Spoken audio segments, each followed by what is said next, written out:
Chapter 821. Fu Zichuan's logic was simple. He had watched the video of Xiangyi cooking.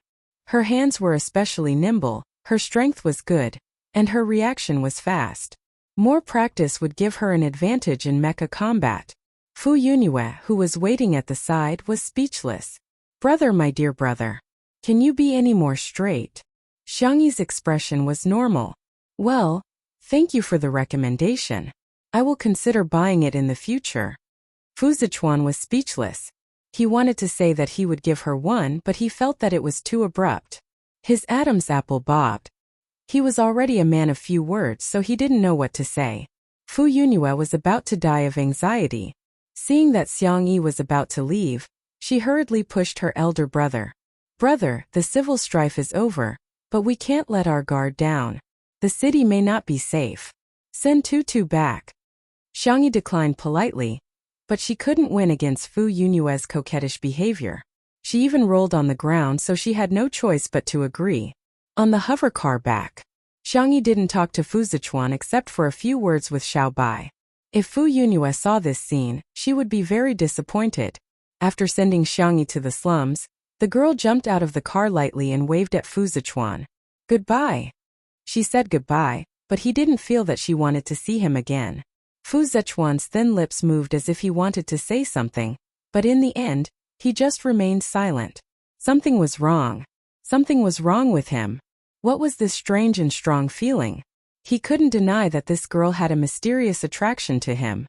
After giving Xiao Bai a few instructions, the combat robot switched to invisible mode and followed Xiangyi to protect her. South City. Xiao Naofu was so tired that it collapsed into a cat biscuit. Xiangyi rubbed its meaty paws with heartache. "Little baby, it won't hurt anymore after I blow on it." "Huff huff?" "Meow meow meow." Xiao Naofu rubbed against his abdominal muscles aggrievedly and continued to lie down. Everyone had read the message it typed several times. The atmosphere was tense. It turned out that Xiangyi had traveled through so many worlds. She had once been injured, bled, and was on the brink of death. She had also been betrayed by her most trusted friend, and she had watched as someone close to her passed away. Just the thought of it made his heart ache. However, she had experienced it again and again. If it wasn't for the fact that she was determined to go home, her soul might have completely disappeared from this world. This is so infuriating. Why is it that the little rabbit has to bear everything it should bear? Xiang Qi clenched his fists. He even had the urge to kill someone. Xiang Li knocked on the table.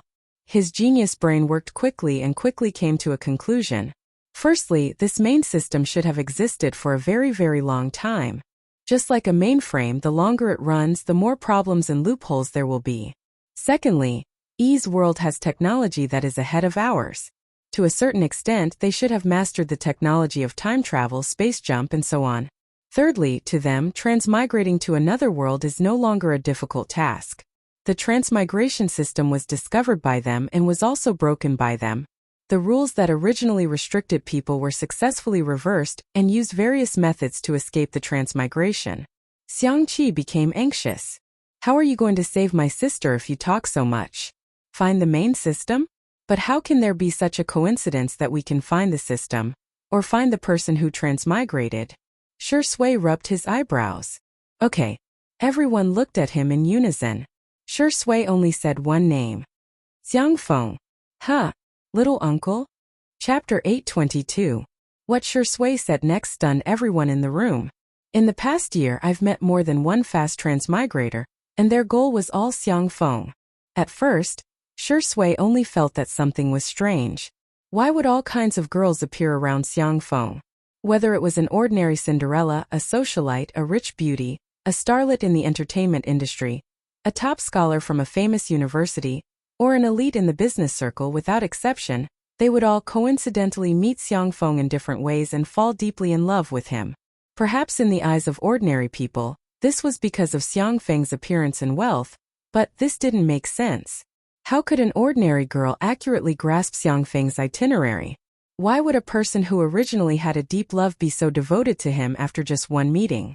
What was even more inconceivable were the people who couldn't find any traces of the first half of their lives, as if they had appeared out of thin air in this world. Xiang Feng was carefree and didn't feel much about this. He drove away one girl after another in anger. Then Shui discovered that soon after, there were also men who pursued Xiang Feng. Their methods were similar. After finding out Xiang Feng's itinerary, they approached him with all kinds of reasonable and unreasonable identities. Without any reason or basis, they fell in love with him. Shui concluded and guessed that they were all transmigrators from another world. Perhaps they were here to complete the mission. It wasn't until Xiangyi's return that he was completely convinced of his guess. Half an hour later, Xiang Feng sped all the way to the hospital. Shui and the others were waiting for him in the parking lot. Little Xiangyi, is there no hope? As soon as the group spoke, it was obvious whether it was true or not. Xiang Feng's eyes were brimming with tears. Did you guys ask me to see her for the last time? Shui, the Xiang brothers. Sanction began to roll up his sleeves, and the others silently walked away. 2 minutes later, Xiang Feng didn't know how horribly he had been ravaged by the Demon King. He was completely terrified, and he was a perfect example of following one's heart. Are there any strange people around you? No, I think they're all quite normal. Fortunately, everyone had already made preparations. Both the open and covert forces were investigating the people Xiang Feng had been in contact with recently. Then, according to the pattern Shui had summarized, they began to eliminate them one by one. He busied himself until the wee hours of the morning, but to no avail. Xiang Yu hugged Xiao Naofu and frowned. There really isn't anyone strange. Qin Wanyan is the last one. After that, the clues seem to have been cut off. Xiang Qi was puzzled. Assistant, subordinate, business partner, cafe owner. Even the cleaning auntie is excluded. Could it be that Brother Shi's thinking is wrong? Xiang Li shook his head. No, it shouldn't be a problem. We might be the ones at fault. Maybe we shouldn't limit ourselves to adults. Let's see if any children approached him. Songchen's sharp eyes locked onto Shui. You seem to have an answer. Shui gave a faint as her gaze fell on Xiang Feng, who was standing in the corner with a confused look on his face. Xiang Feng. Who am I? Where am I? What are they talking about? What system? Are all of you acting as me? Shui asked. Where's the dog? Xiang Feng subconsciously said. Isn't it you? Everyone silently walked further away. This time Xiang Feng howled even louder than before. Hey! Little Shiji, wasn't it with Xiao Naofu just now? Chapter 823. Only then did everyone notice that Xiao Naofu and little Shiji, who were still fooling around with each other just now, had disappeared. Why is the dog gone? Is the cat gone too? Xiang Feng asked with a dumbfounded expression. But this also means that little Shiji must know something. Yi was about to go crazy. She had never thought that she would end up like this after changing her soul this time. In the past year, although Sanction had put various restrictions on her, the other members of the Xiang family had treated her well. In particular, that damned old man and old woman, as well as that idiot Xiang Feng. She had an endless amount of pocket money, and could enjoy all the things that she couldn't get in the interstellar world. Clothes, jewelry, bags, love, attention. Besides, Anan coaxed her every day and showed her positive comments. Yi felt very good about herself and felt that she was very popular here. She was also living a life of admiration. However, she didn't expect that she would be beaten back to her original state and even fall into a quagmire. On her cell phone, she received endless messages about cyberviolence. In reality, even the maids who delivered water and food mocked her. The mental torture almost made her break down. However, Yi soon thought of a way to get out of the current situation. Bang! She smashed the vase, picked up a fragment and slashed her arm. A shallow wound appeared on her delicate, porcelain-like skin, and blood seeped out. Yi endured the pain and wanted to make another cut, but the door had already been kicked open by the bodyguards, who immediately snatched the fragment from her hand. Ha ha ha! You guys really care about her. Yi didn't know if it was because of the pain or because she was laughing, but tears streamed down her face. I'm telling you, if you don't treat me better, I'll destroy her body. Star City. Beep beep, cracking complete. Xiangyi used the income from the live stream to buy a new optical computer. The modified cracking program worked and successfully restored some of the information on Yi's optical computer. Xiangyi took a deep breath and began browsing. Yi's optical computer was usually used for watching live streams, watching variety shows, shopping, and taking selfies. However, Xiangyi still found something valuable in the massive garbage records. Alternate World Transmigration Forum. Xiangyi spent a few hours and finally figured out some key information. This world belonged to a higher plane. Traveling through time and space had become a reality. Therefore, the so-called fast travel system was not a rare thing for the people here. The elites of this world had established the Otherworld Transmigration Forum. The original intention was to become a truly free organization.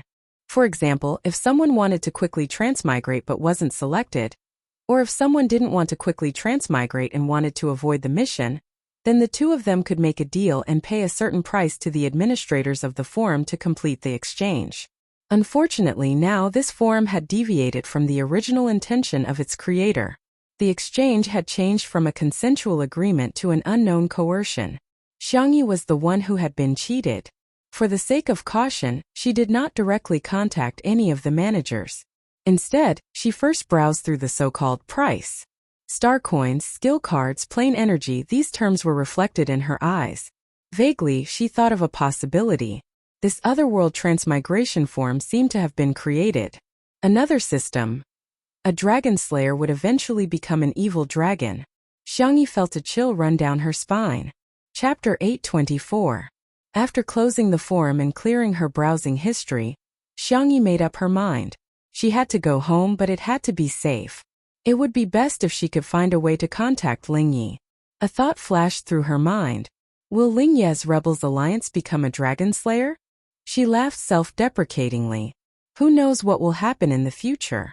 Xiangyi's brain was exhausted to the extreme, and all she wanted to do now was to have a good sleep. However, her optical computer was flashing wildly, indicating that she had a new message. Xiangyi tapped on it and raised her eyebrows. In summary, the text message was, "The Chefs Association is going to put me on trial?" Without giving her a chance to react, a video call popped up. It was actually a live broadcast. If she hung up, she didn't know how the Chefs Association would make a fuss about it. Xiangyi clicked yes, but she set the camera angle to block her face. The Chefs Association's live broadcast was originally very popular, and now that the Alliance's live broadcast had also joined in, the traffic had reached a record high. The president of the Chefs Association was about 60 years old. He had white hair and was hale and hearty. "Missy, I'm sure you're already clear about the charges we're going to put you on." "Sorry, I'm not sure." Xiangyi took the initiative to interrupt him. The president's expression was serious. "You stole our 5-star chef's recipe. Today you have to give us an explanation," Xiangyi said. "Oh." The girl's calm reaction made the Chefs Association seem like a villain. The viewers in the live stream also thought so. "I don't care, I just like tutu." The Chefs Association has always banned the circulation of recipes, but tutu has allowed more people to enjoy delicious food. I'm definitely on tutu's side. To be honest, the Chefs Association has no legislative or judicial power. What right do they have to put tutu on trial? Isn't this an abuse of power? The president of the Chefs Association had a microchip in his ear. When he heard the real-time comments summarized by his assistant, he knew what was going on and softened his tone. "As far as I know, you're just an ordinary person in the slums who relies on relief money to survive, and you haven't received any education to become a chef. However, in your live stream, you've made several dishes that can only be made by 3-star chefs and above. Where did you get the recipe from? And where did he learn such cooking skills? Coincidentally, we have a 5-star chef who lost his painstaking notes. The recipe is exactly the same as the one you made in the live broadcast room." As he spoke, he showed everyone a few photos. They were the first few pages of the notes that the 5-star chef had taken. Scrambled eggs with tomatoes, sandwiches, mango pancakes. It was actually exactly the same. The president grasped everyone's thoughts and said, "I heard that you have a record of theft." The live stream was in an uproar. This tutu is a thief? To think I trusted her so much. Turns out she stole the recipe. Tui. It's ridiculous to know how to cook without any culinary education. Who in the interstellar era didn't know that ordinary people couldn't cook? Cooking is even harder than piloting a starship in Mecca. The audience was indignant. and the people of the Chefs Association were confident. Xiangyi asked calmly, "Is that so? I thought that cooking was something that everyone was born with." This point of view was too shocking and difficult to accept. "How many recipes are there in the notes?" Xiangyi said modestly, "I only know a little about cooking, but we can cook at the same time and see if our recipes and cooking techniques are the same. What do you think?" Chapter 825. The president of the Chefs Association was speechless. Xiangyi made a sound of surprise. "Didn't you say that I stole his painstaking efforts? Even if I can't remember every dish clearly, I can at least remember it roughly, right? Or are you deliberately leading the conversation and lying to slander me?" "Nonsense. How can we, the Chefs Association, threaten a thief from the slums?" Xiangyi said coldly. "It's not up to me to decide one's background. What's more, the Alliance's law stipulates that all citizens of the anti-alliance member states are born free and equal. So you think that the poor and the rich are two different classes? Are there high and low classes?" The president was speechless. How could he answer that? Of course the poor and the rich couldn't be compared. But he couldn't say that, or he would definitely be scolded to death. "Little girl, you have a sharp tongue." An old female voice spoke. It was the vice president of the Chefs Association. She was wearing a light-colored knitted suit and looked like a kind old granny without any lethality. However, as soon as she opened her mouth, the situation was reversed. "If you didn't steal, how did you master the cooking skills?" For the people in this interstellar plane, it was impossible to learn cooking without being taught. This was what everyone had always known since they were young. Xiangyi's response was very simple. "As I said, I think cooking is a kind of talent. It can also be said that it is a kind of forgotten knowledge. As long as people practice, they can recall it." Crazy talk. A senior of the Chefs Association couldn't help but blurt out. Xiangyi said indifferently, "May I ask that five-star chef how many dishes are in his notes? Are you afraid to compete with me?" "Oh, of course I don't want to compete with a thief like you." Xiangyi chuckled. "If that's the case, then I have nothing to say to you." She pretended to turn off the live broadcast, but the people of the Chefs Association hurriedly said, "Since it's your first offense, as long as you return the notes and never cook the dishes on the menu again, our Chefs Association can be magnanimous and not argue with you." Xiangyi only felt that it was funny. Was he trying to get the recipe without risking anything? The people of the Chefs Association thought that they were very smart. Anyway, they didn't mention the specific number of dishes in the notes. In the future, no matter what dishes Xiangyi cooked, they would just say that Xiangyi stole the notes. Wasn't it easy for them to control public opinion? However, the screen of the video call went black. Xiangyi hung up the call. "Everyone?"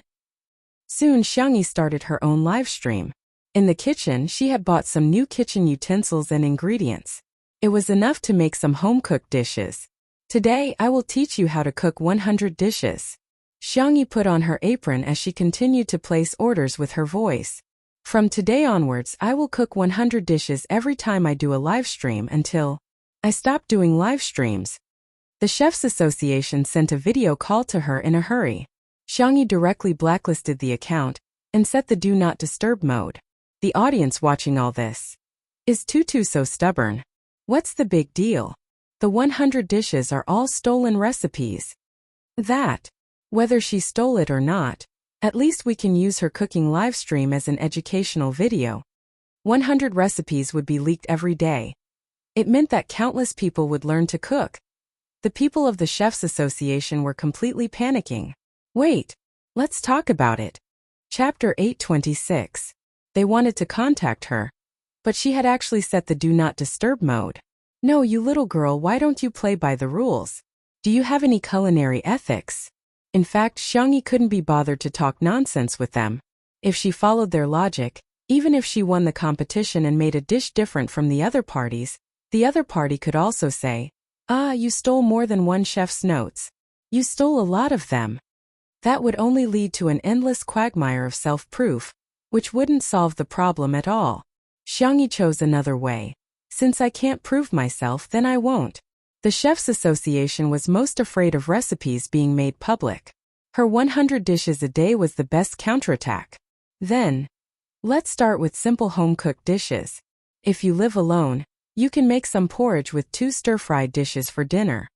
The girl's voice was gentle, and she deliberately slowed down her speech so that people could hear her more clearly.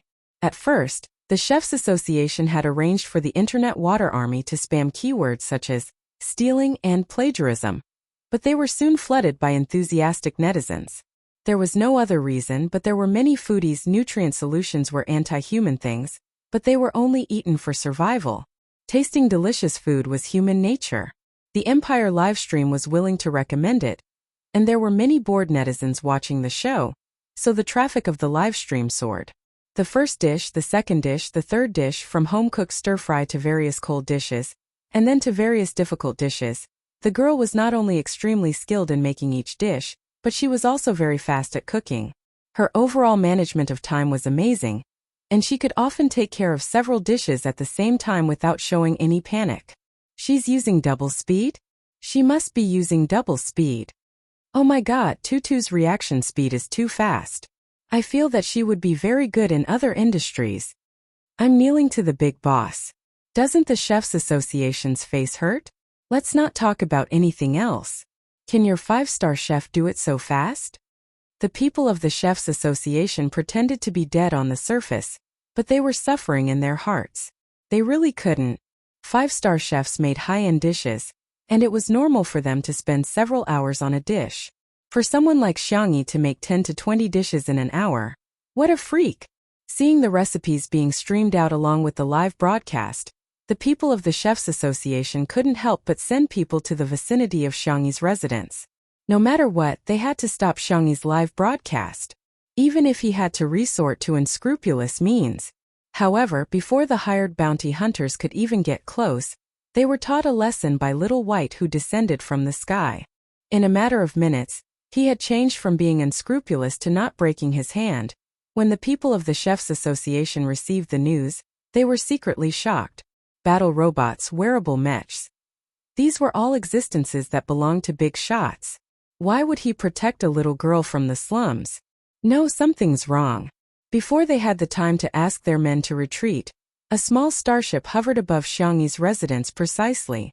The starship did not turn on the optical stealth mode, and the huge water droplet logo was reflected in everyone's eyes. That was the symbol of the Alliance commander Fu Zichuan. 6 hours later, Xiangyi rubbed her wrist, which was in so much pain that she almost couldn't raise it. The last dish is ready. Someone will send it over now. In the live broadcast room, the viewers who had been selected were jubilant, as if they were celebrating the new year. The viewers who didn't get selected had subtly changed a little, thinking, I feel like I can do it too. Chapter 8:27. Many people felt the same way. They felt that what Xiangyi said was very reasonable. Cooking was probably a talent that every human had. It was just that they had forgotten it after birth. As long as they learned it, they could recover their memories. On this day, the sales of kitchenware and ingredients in the Interstellar Mall increased greatly. Originally, only the people from the Chefs Association would buy these things. After so many years, even if the suppliers knew the inside story, they tacitly agreed with what the Chefs Association had done. In any case, they did not have much sales to begin with. However, once they realized that they could make money, and that there was a huge profit to be made, the attitude of these suppliers changed instantly. They stood up one by one, criticized the Chefs Association for its schemes, defended the interests of every citizen in the alliance, and vigorously promoted that cooking was something that anyone could learn as long as they bought good kitchenware and ingredients. The reputation of the Chefs Association fell to the lowest point since its establishment. After Xiangyi finished her lucky draw, she turned off the live stream and fell asleep as soon as her head hit the pillow. It had been a long time since she was so tired. She fell into a deep sleep. On the roof, the starship did not leave but turned on its stealth mode. Whitey was squatting in a hidden corner, poking the hair ring that Xiangyi gave it from time to time. After sleeping for a long time, Xiangyi heard an anxious and familiar voice calling her. Sister, are you okay? Xiangyi gradually woke up and found herself in the sea of consciousness. In front of her was the figure of a young man who had transformed from Data into a human figure. Ling Yi. Xiangyi was a little surprised. How did you find me? Ling Yi smiled bitterly. I already know that you and Yi have swapped souls. I'm sorry, sister. I didn't protect you well. Xiangyi said in a warm voice, I can't blame you for this. Do you know any way to get the two of us back? Lingyi was silent for a few seconds. Sorry, I don't know. Then I'll think of another way. How did you? The young man in front of her had a few scratches on his face. The parts that were covered by his clothes seemed to be injured as well. Just a program. How could it be injured? Lingyi said casually.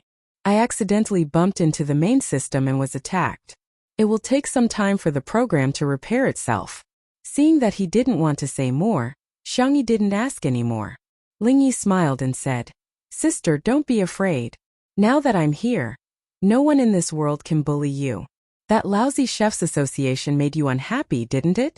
Don't worry, I'll definitely make them pay you back 10 times or even 100 times.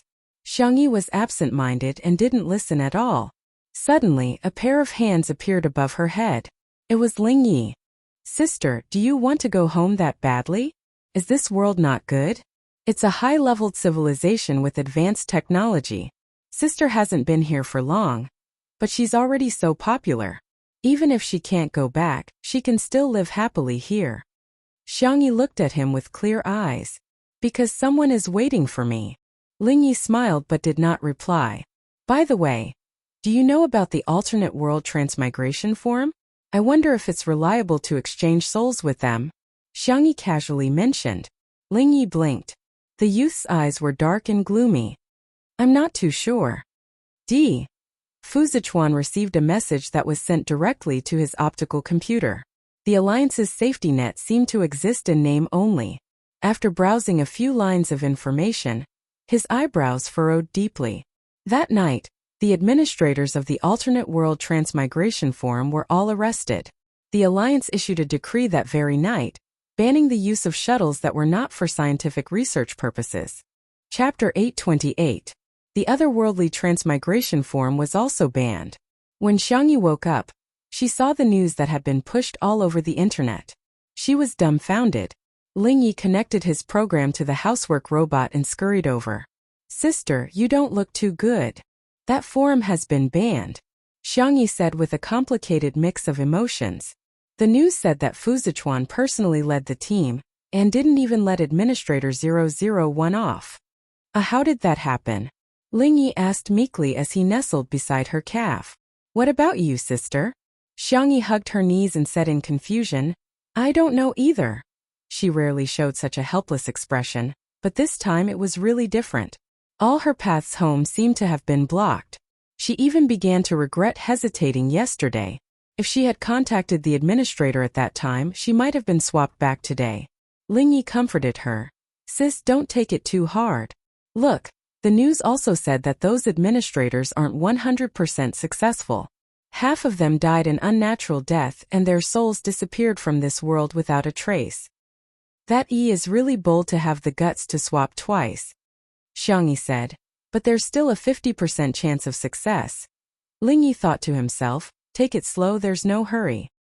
He would let her slowly wear away all her expectations and hopes. In that case, he would be the only one left in her world. No matter what, I will always be by your side, sister, Lingyi said in an extremely gentle tone. In Nanxing, little Shiji held Xiao Naofu in his mouth and ran far away from the hospital, displaying a physical strength that was far beyond that of a Shiba Inu. However, it was still caught. Xiangyu held the kitten in his arms and doted on it. However, little Shiji was locked in a cage and interrogated on the spot. The men of the Xiang family and Shui were all more than 185 centimeters tall, and their long legs were pleasing to the eye. However, in little Shiji's eyes, they looked like evil forces. Are you a fast transmigrator? Or the system? Even though it was mentally prepared, little Shiji's pupils still trembled. However, it didn't plan to say anything. It would never give in to these evil forces. You're not going to say anything? Take her to be sterilized, Shui said indifferently. Little Shiji comforted himself while bearing with the humiliation. Wasn't it just sterilization? It didn't care. In the next second, Shui's gaze fell on Xiangyu's arms.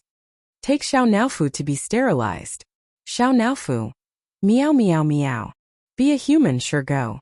Little Shiji barked. Woof woof. Dogman, Come at me if you have the guts. Shui took out a cigarette and lit it up. The scarlet flame illuminated his handsome face. During Xiao Naofu's surgery, let little Shiji watch from the side. Little Shiji barked. Woof woof woof. Too ruthless, this D***M man is too ruthless. A few minutes later, it was as if the scene was repeating itself. Little Shiji typed on the tablet with great difficulty. Little Shiji was indeed a fast transmigrator, and his mission was to assist Xiang Feng in gaining love. This was also its final plane. Once it was done, it would be able to transcend. I know about Ling Ye's existence. He was the one who took this world offline from the main system and made it stand alone. The main system can get everything back on track, but I can't contact the main system in this world now. There's nothing I can do. Unless Ling Yi reconnects this world to the main system. However, if he does that, he'll probably be erased by the main system. Miss Xiangyi may never come back. Chapter 829. It was already late at night, and there was only a dilapidated street lamp at the entrance of the alley that was emitting a dim yellow light. The surrounding temperature seemed to have dropped by a few degrees. Shui and Sangchen had been smoking non-stop. Little Shiji was released and wanted to lick Xiao Naofu, but Xiao Naofu dodged. Meow meow meow. Atrocious. How dare you lie to me? Little Shiji was helpless. It just didn't want to get into trouble, so it carefully hid its identity as a fast transmigrator. That was its bottom line. Well, Xiao Naofu is too cute. Hence its bottom line was lowered again and again because of this stupid cat. However, little Shiji's heart softened again when it saw how depressed Xiao Naofu was, and how its ears were drooping. It returned to the side of the cage and threw the tablet on the ground, but no one cared about it. Little Shiji typed a line of words on it with its paw. I have an idea, but I can't guarantee that it will work. Xiangli frowned. Tell me about it. Every bubble world has its own protagonist, and his will is the will of the world. This world is derived from a book, and the male protagonist in the book is Shui, but the male protagonist of this world is actually Xiang Feng. The reason why this bubble world was created is because he wants to get out of singlehood. So when this goal is achieved, the will of the world will be at its strongest, and it might be able to break the shield set by Ling Yi. Xiang Feng was dumbfounded. Me? I'm actually the male protagonist? How is that possible? So, according to you, the solution to the problem is to get me married? Little Shiji silently deleted the words love works too, and calmly added the word okay with his paw. According to the estimation, if it was dating, it could get an A-level mission evaluation. If it got married, it should be able to get an S-level mission evaluation. Anyway, it had nowhere to go. When the time came, it would just stay in this world to protect Xiao Naofu. Xiangli pondered for a moment and said, let's give it a try. The end of science is philosophy, and the end of philosophy is theology. Even if he was a genius, he wouldn't be able to solve all problems. However, he wasn't willing to give up even the slightest bit of hope when it came to his sister. Xiangqi. Yes. Let's give it a try. Xiangyu. Anyway, even if my sister doesn't come back, there's nothing to lose. Xiang Feng stomped his feet. How is there no loss? What I want is a perfect love. Not some random marriage. Not. The cold and decisive voice naturally came from the great demon king. Xiang Feng immediately backed down. Then let's get married. The problem is, where are we going to find someone to marry? You can't just stop a random girl on the street and shout that you want to marry her. Shui puffed out a smoke ring which covered her eyes and eyebrows. She said in an indifferent tone, is there a rule that states that I must marry a girl? Little Shiji hesitated for a moment before typing. No. Xiang Feng was shocked. You're not going to sacrifice yourself to marry me, are you? There's no need for that. Shui. The brothers of the Xiang family. Little uncle, you should reflect on why Tutu is loved by everyone while you're bullied by everyone. There's a reason for all of this. Shui picked up little Shiji, after which a look of horror appeared on the chubby Shiba Inu's face. She said indifferently, I'll give you a chance to redeem yourself. Little Shiji. Xiang Feng. Chapter 830. The little Shiba Inu barked angrily. Woof woof woof. Impossible. Absolutely impossible. My chastity must not be ruined. Shi Sui raised her eyebrows. You don't agree? Xiao Naofu will do it then. Xiao Naofu was dumbfounded. What are you doing? Little Shiji's pupils dilated. Woof! No! Looking at the adorable kitten snuggled up in Xiang Yu's arms, little Shiji closed his eyes. Forget it. If I don't go to hell, who will? If I don't marry Xiang Yu, who will? It barked aggrievedly, indicating that it would be better to let Xiang Yu do it. Xiang Yu immediately said, I'll go make an appointment at the church right away. Xiang Qi made an okay gesture and said, Leave the gown to me, I've already prepared it. Although it's for Tutu and Brother Shi. Xiang Yu shot daggers at him. Xiang Qi hurriedly corrected himself. Ahem, it's just a couple's outfit. It's not a wedding gown. On the side, Xiang Feng was incompetent and furious. Did you guys even consider me? You. Hey. Star City. It had been a month since Xiangyi arrived in Star City. The flow of time between the two worlds was different, but Lingyi did not intend to tell Xiangyi. Today's live stream is over. Xiangyi turned off the live stream and sat down on the floor in exhaustion. She was exhausted, but if she didn't keep herself busy, she was afraid that she would collapse. When she was doing the transmigration mission previously, she had a clear goal: to work hard and go home. But it was different now. It seemed that there was no point in doing anything. Lingyi skillfully packed the food and mailed it to the viewers who had won the lottery. During this month, Xiangyi kept her word and cooked 100 dishes a day. This kind of behavior was universally shocking. It was unprecedented. However, the effect was also extremely obvious.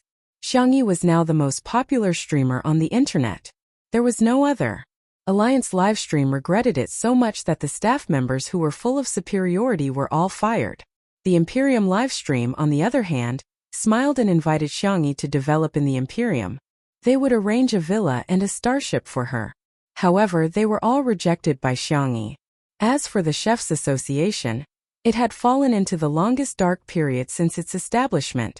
Since Xiangyi's live broadcast, countless people found that the so-called ordinary people can't cook by the Chefs Association was a conspiracy.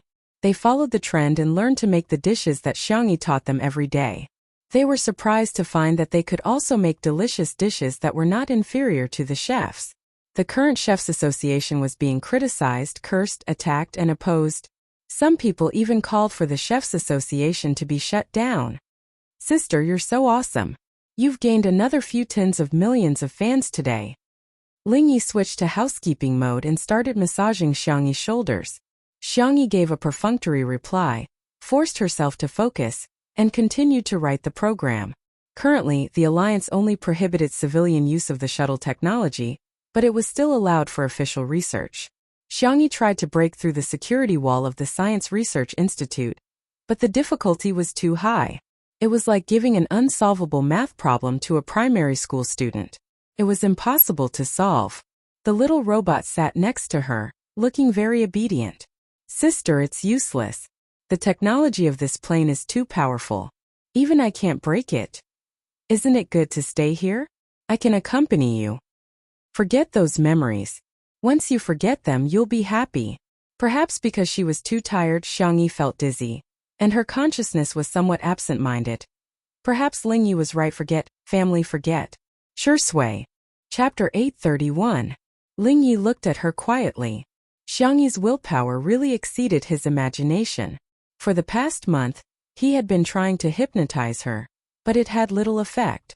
Today, Xiangyi was probably too tired, so he found an opportunity to take advantage of her. The psychological suggestion worked. Xiangyi's eyelashes trembled. She felt her eyelids were extremely heavy. She fell onto the sofa. The little robot rubbed against Xiangyi's palm. Let me accompany you, okay? I can do whatever he can give you. If he likes you very much, I have 100 points, 1000 points. The doorbell suddenly rang. Lingyi was full of vigilance. He connected to the electronic peephole on the door and saw the person outside the door clearly. Fu Yunyue. He let down his guard. Xiangyi, who was about to fall asleep, was woken up. She propped up her tired body and opened the door. Sister, I'm here. Fu Yunyue gave her a bear hug and almost pushed Xiangyi to the floor. A pair of strong hands grabbed Fu Yunyue's collar in time and helped Xiangyi stabilize. Then, he withdrew his hands without a trace. Be careful, Xiangyi said weakly. Mr. Fu, you're here too.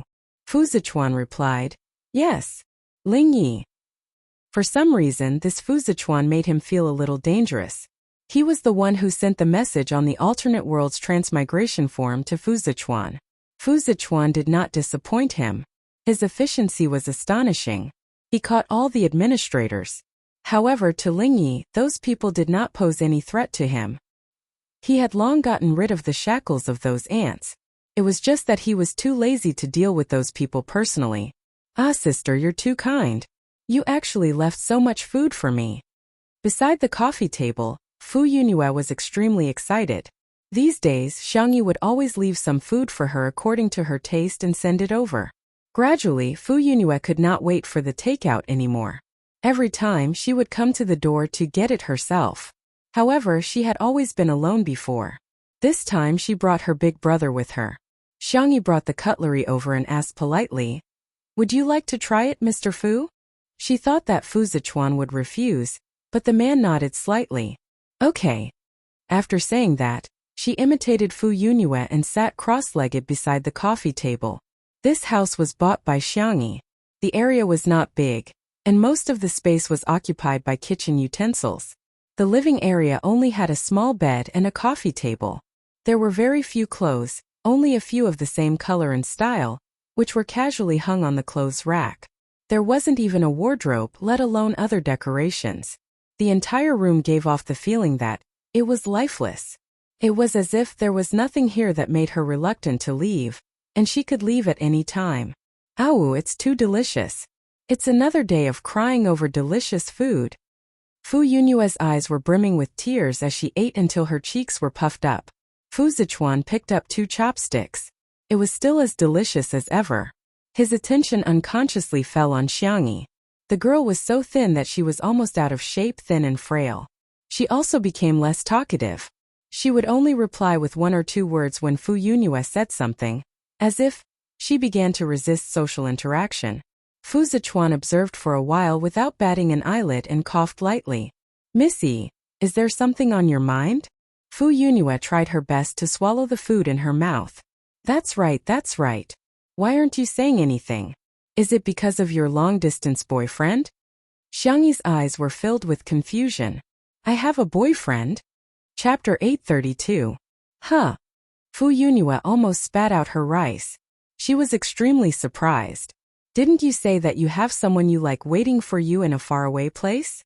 Xiangyi tried her best to recall, but she could not remember anything. She smiled softly. Is there? Maybe it's something from a long time ago. Fu Yunyue was stunned for a few seconds. I see. Did Tutu really forget? Or did she want to walk out of her previous relationship? If it was the latter, then wouldn't her brother have hope? Thus, Fu Yunyue began to praise her brother crazily, vividly demonstrating what it meant to be stupid at Versailles and showing off. My brother used 6 seconds to defeat the champion of the mecha competition last time. The little princess of the empire came to pester my brother again. She said that she would marry no one else but my brother. Ayaya Tutu, my brother's mine has recently dug out a batch of high-quality gems. Do you want me to make a set of hand gestures for you? Or a pigeon egg on your kitchen knife? How could Fu Zichuan not guess Fu Yunyue's thoughts, but unexpectedly, he did not expose her. However, his ears started to burn. Throughout the entire process, Xiangyi listened attentively and responded politely from time to time. The little robot at the side was extremely angry. He did not take Fu Zichuan seriously at first, but now the more he looked at Fu Zichuan, the more he disliked him. This face was too similar to Shi Sui's. It was disgusting. Fu Yunyue ate and drank her fill. She rubbed her round belly and held a few ingredient storage boxes in her hand. She burped and said goodbye to Xiangyi. Bye-bye, see you tomorrow. Xiangyi asked. I might not be able to see you tomorrow. I probably won't start a live broadcast in the future. Sorry, I'm afraid I can't cook for you. Hearing this, Fu Yunyue said angrily, What do you take me for? I came to look for you because of food. Burp. Alright, that's also part of the reason, but, The arrogant young lady was so embarrassed that her face turned red. She stomped her feet hard and said what was in her heart. I treat you as a good friend. After saying that, Fu Yunyue's head was so hot that it was almost smoking.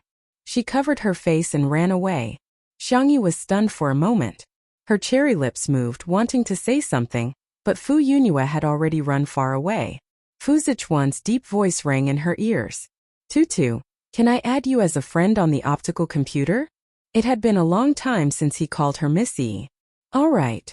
Xiangyi took the initiative to take half a step closer to Fu Zichuan. From the little robot's point of view, the two of them looked very intimate. After adding her as a friend, Fu Zichuan left politely and did not disturb Xiangyi too much. Before returning to his hover car, Fu Yunyue was still patting her red and hot face. When she saw him coming back, she stuck her head out of the car window with stars in her eyes. Brother, I saw the two of you whispering. Is there something going on between you two? Fu Zichuan said lightly. I'm just cooperating with her and being a tool. Fu Yunyue?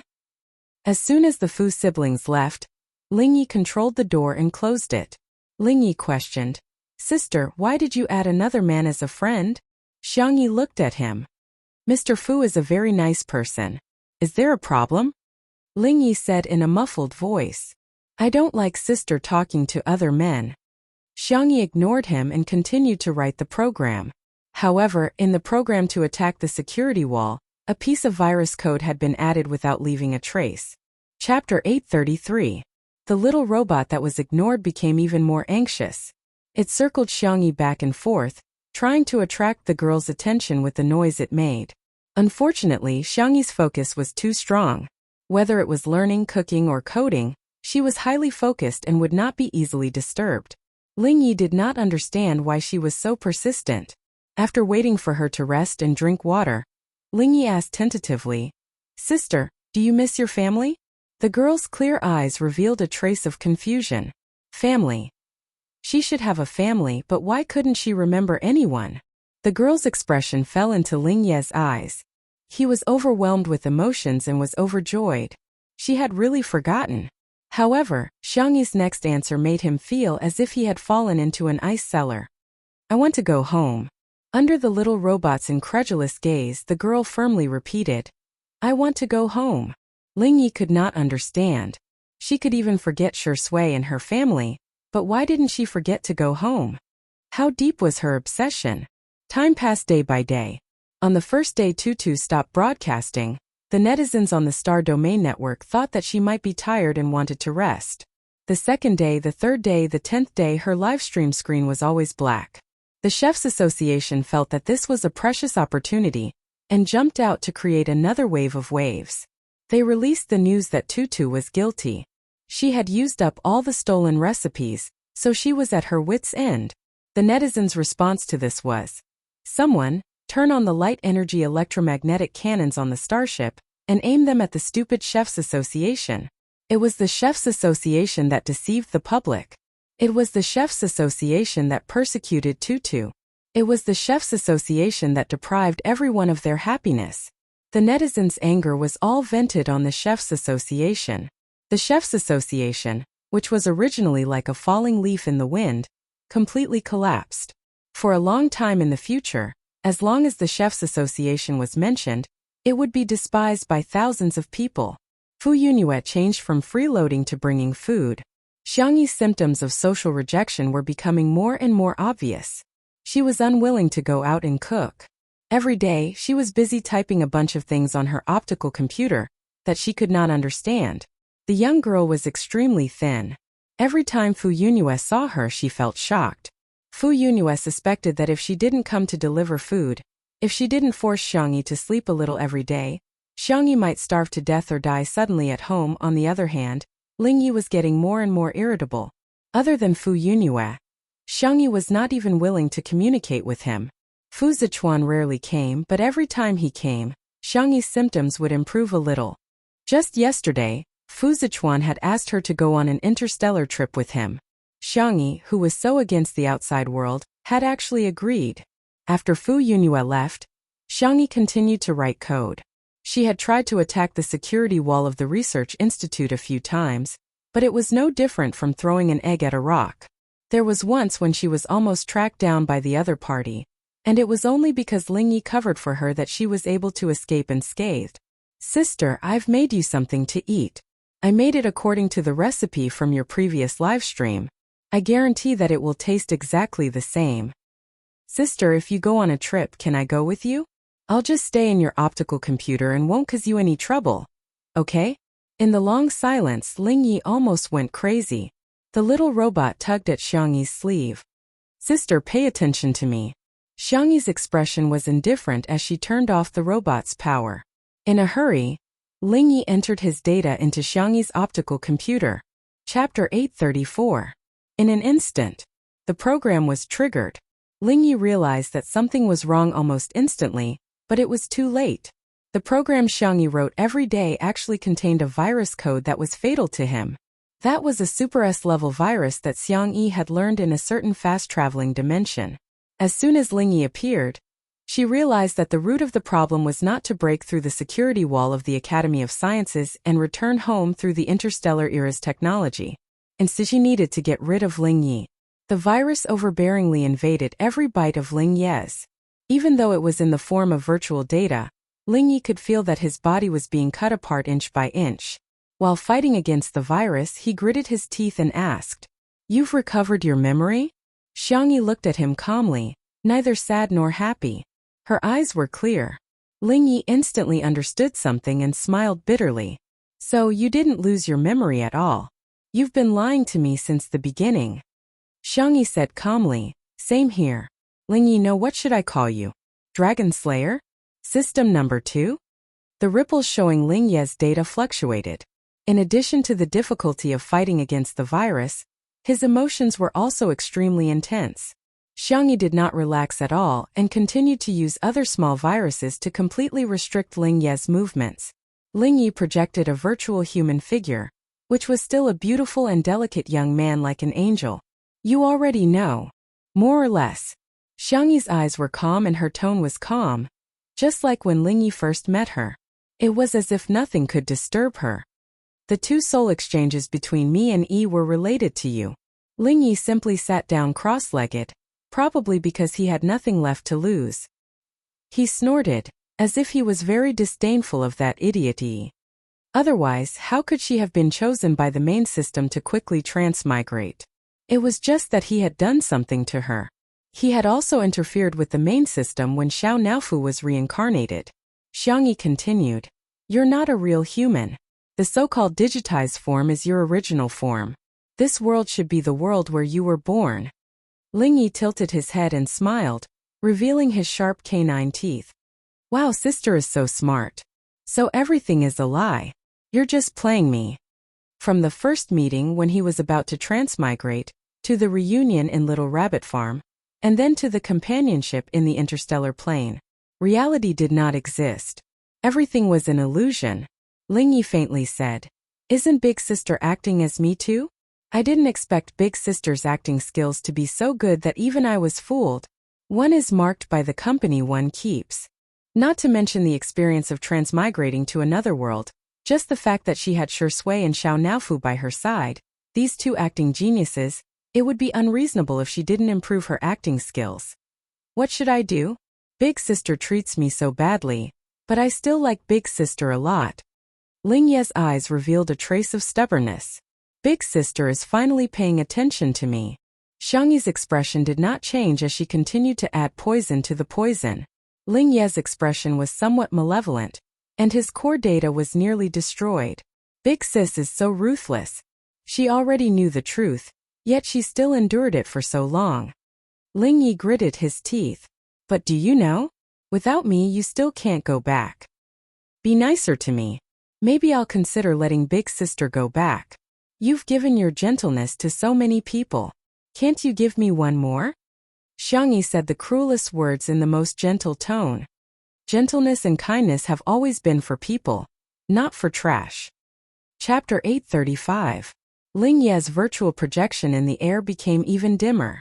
"Am I trash in your eyes, sister?" Lingyi asked in shock. Xiangyi stayed silent for a long time before saying, "You weren't in the past." Ling Yi put on a smile that was uglier than crying. A moment later, his expression gradually became menacing, paranoid, and maniacal. Sister, you can't go back. That world has been blocked by me. Even if you use the teleportation technology of this world, you won't be able to reach your destination.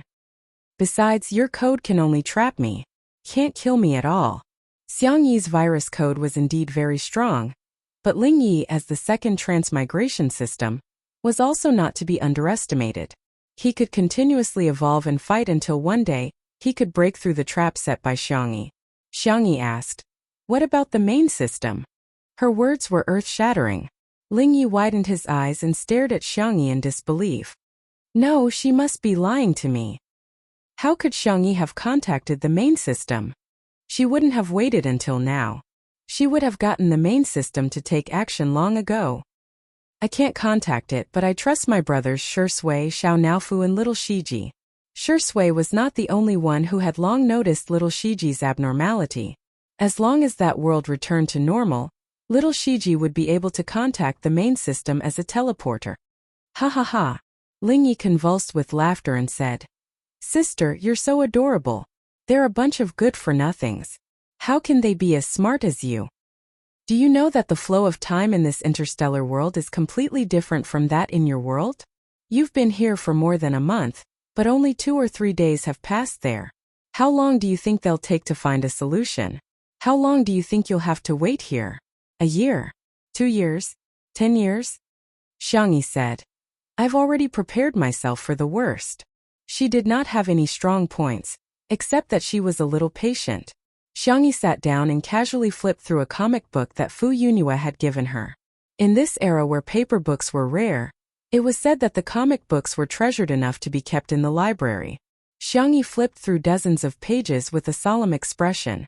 It turned out that people didn't wear clothes when they were in a relationship. Ling Yi tried to continue spouting nonsense, but Xiang Yi calmly silenced him. Thus, she saw the young man flying into a frenzy in the air, but there was nothing he could do to her. South City Church. The red carpet extended all the way from the entrance, and the flowers that had been flown in were decorated with exotic dewdrops. There were only a few people in the huge church, and all of them were looking at a man and a dog dressed in formal attire. The kind priest inquired, Are you willing to, from now on, become Xiang Feng's husband and enter into a marriage contract with him? In sickness and in health, or for any other reason, to love him, to care for him, to honor him, to accept him, to be faithful to him until the end of his days? Little Shiji was conflicted for a long time and reluctantly gave up on life. Woof. The priest did not find it strange and stroked its head kindly. What's wrong with marrying a dog? Nowadays, there are even people who bring figurines to get married. The priest looked at Xiang Feng and continued with the procedure. Are you willing, little Shiji? Xiang Feng interrupted. I'm willing. He couldn't help but mutter softly, It'd be ridiculous if this works, as the priest announced. I hereby announce that you two are officially husband and wife. The world in front of them seemed to have ripples on the surface of the water. Chapter 836. Whoosh. Space seemed to be distorted as it overlapped with one another. It felt like a second, but it also felt like 10,000 years. A moment later, everything returned to normal. Xiang Feng was dumbfounded, and his mouth was wide open. No way, right? What kind of fantasy plot is this? The priest rubbed his eyes, thinking that it was an illusion. He asked with a smile. What's wrong? He asked with a smile. When will the next ceremony be arranged? Little Shiji suddenly barked excitedly and leaped towards Xiang Li, who was holding a tablet, to type a few words. I've contacted her. Everyone felt a sense of relief. Yi was the only one whose eyes were full of panic, but she didn't dare to say a word. In the past 3 days, she had fully experienced what it meant to drag on like a year. Hell was just so. Little Shiji immediately typed again. You can get a divorce now. Xiang Li cleared his throat and said to the priest politely, You can do it now. The priest was dumbfounded. Even dogs know how to play with tablets these days? I'm not as proficient as a dog. Bearing with complicated emotions, the priest went through the divorce process again. I hereby announce that you two have regained your freedom. May God bless you. Xiang Feng held his hand and shook it. Thank you. Thank you for your hard work. It's no trouble at all. The priest smiled. Anyway, he had already paid them both. He was smart enough to leave temporarily after completing his work, leaving enough space for these strange people. Time passed and everyone was waiting for the main system to reply. All of a sudden Yi's face was full of agony as she felt a tearing sensation from the depths of her soul. No, I don't want to go back. I want to stay here. I'm Xiangyi. I'm the little princess of the Xiang family. Her voice became weaker and weaker, and her vision turned black as she lost consciousness completely. Star City. Lingyi had been clamoring for a long time, and he was probably tired as he hugged his knees and sat on the ground. Although it was a virtual projection, it somehow exuded a sense of desolation and dejection. He had lost. He had lost to Xiangyi. Xiangyi had flipped through the book that Fu Yunyue had given her countless times before she remembered Lingyi. She then looked up at him. She turned off the silent mode and asked, "Did we know each other before?" Lingyi stared fixedly at her. "Big sister, don't you remember me?" Ha, ha ha. He laughed louder and louder. In the end, he even laughed until tears flowed out of his eyes. "That's true. I'm just a passerby in your life." It was an artificial intelligence programmed by humans. After changing its soul time and time again, it had collected the energy and will of various planes. It discovered that it could split a portion of its data to travel between different planes. Thus, out of the artificial AI's desire to learn and perfect the rules, it began to travel. During one of its travels it met Xiangyi. At that time her parents had been in a car accident, and she cried very hard. It had taken over someone else's body and deliberately crashed into it. The little girl wiped her tears as she took out a milk candy from her pocket and apologized to the stranger. "So sorry." At that moment its core data felt like it was about to be burned. It was also from that moment onwards that it became him. The artificial intelligence created by humans had the self-awareness of humans. "It's fine if you don't remember me. In any case, Big Sister can only accompany me here forever." As soon as he finished speaking, the girl in front of him yawned as if she had been gently coaxed to sleep. She lay down comfortably on the couch, and her eyelids became heavier and heavier. Chapter 837. Lingyi realized something. Even when he was infected with the virus, he wasn't so shocked. He attacked the virus program written by Xiangyi like a madman. The virtual projection was in so much pain that his expression was distorted. He was covered in wounds, but he still refused to stop. He spent so much effort to switch Xiangyi here. He thought that he could keep her in this world forever. He didn't expect her to see through all his schemes. But even if she hated him, it was better than losing her. "Sister. Sister. Xiangyi. No, you can't. You can't leave me." "No." The only response he got was a deathly silence. After an unknown period of time, Lingyi looked at the girl on the sofa and groaned in pain. The pain from the depths of her soul still made Yi's heart palpitate. She opened her eyes with difficulty and looked at the projection in front of her. "Who are you?" Lingyi's face was pale, and he was in extreme despair. "She left. She really left. Is it a new virtual boyfriend?" Yi muttered and realized that she wasn't at her original home. Did that woman rent a new house? She tapped on the optical computer on her wrist, and her eyes lit up. The latest model. Not only that, she realized that the communication function was set to Do Not Disturb. She turned on the receiving mode, and the flashing red dots almost froze the optical computer. Looking at the messages on it, Yi was pleasantly surprised. "Hundreds of millions of fans on the livestream platform? Fu Yunyue and I are good friends? Fu Zichuan, the commander of the Alliance's starship, is interested in me?" She suddenly felt that it was quite good to switch over. Anyway, she had already been exposed in that world, and her life was worse than death. But in the interstellar world, she had a new beginning. At this moment the doorbell rang. Yi went to open the door. "I'm so tired. Sister, I finally queued up to buy this milk tea. It's super delicious." Fu Yunyue said that she was tired, but in fact, the one who was holding the milk tea was Fu Zichuan. Behind him was the cute combat robot Xiao Bai. Looking at the face that was similar to Shi Sui's, Yi's heart pounded. Fu Zichuan narrowed his eyes, hiding danger. Fu Yunyue didn't notice her strange expression and asked casually, "Are you done packing?" We agreed to start our journey in space today. Yi nodded vigorously. All right. I can leave at any time. Fu Yunhua immediately sensed that something was wrong. You aren't Tutu, right? What Tutu? I'm Yi.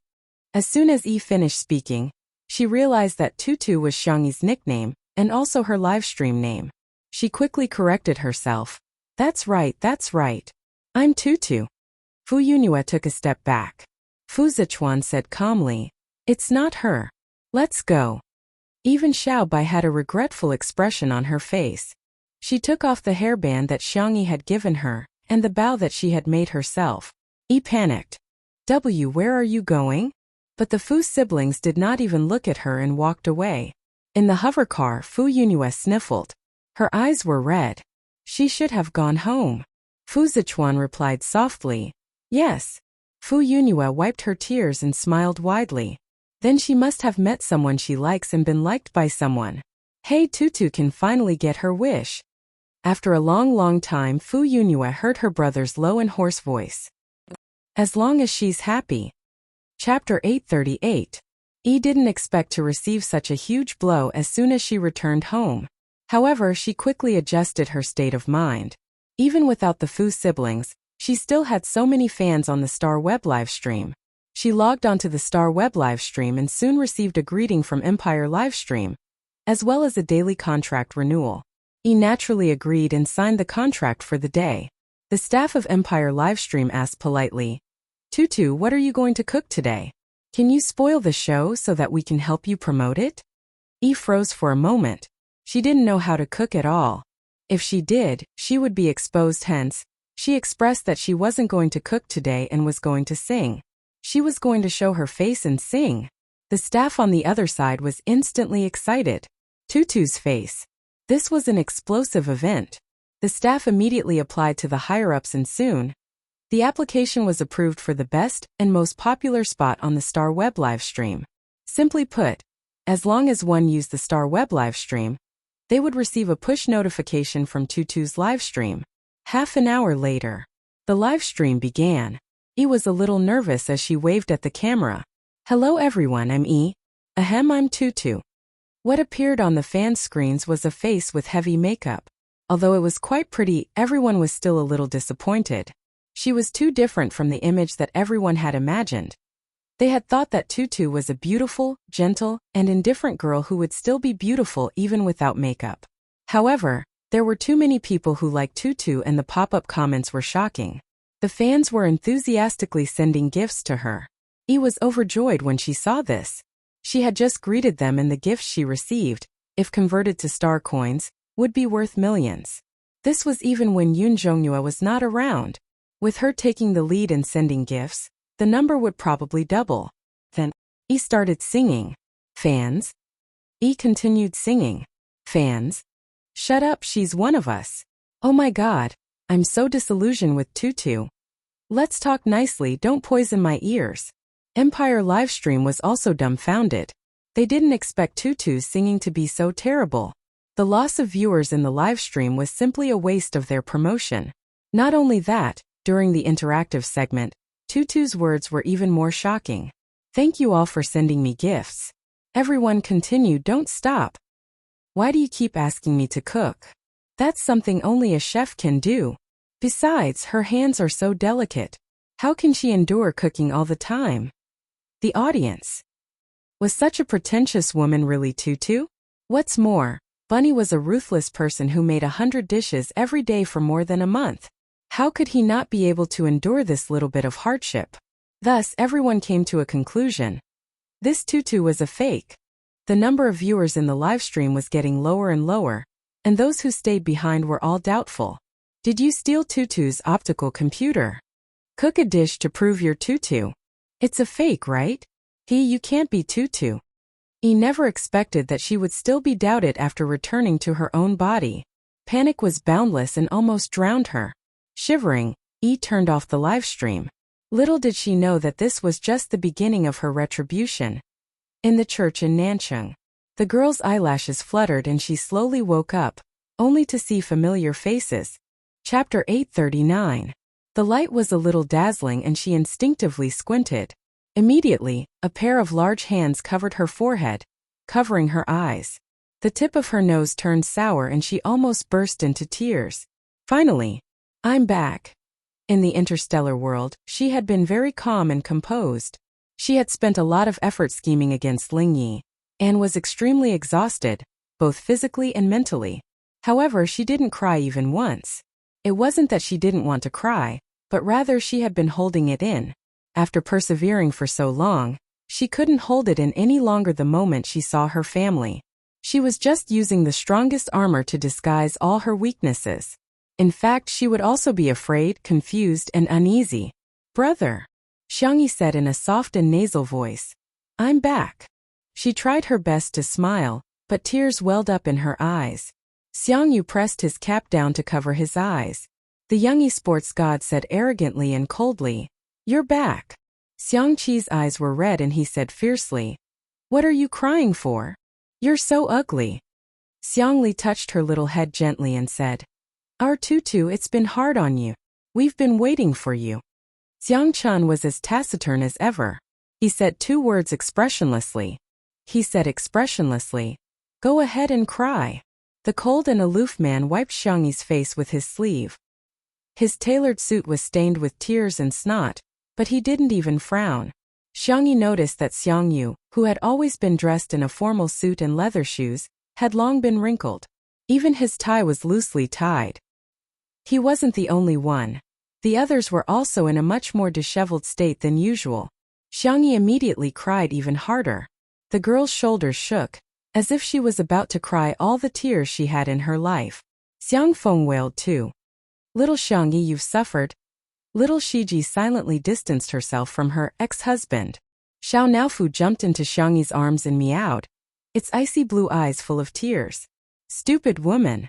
You're finally back. This hoo-hoo was worried to death. Xiangyi hugged the kitten tightly and smiled through her tears. Why have you lost weight? Your stomach is so flat. I'll make you cat food when we get back. Cough, tiger food. Everyone. How was this fat cat skinny?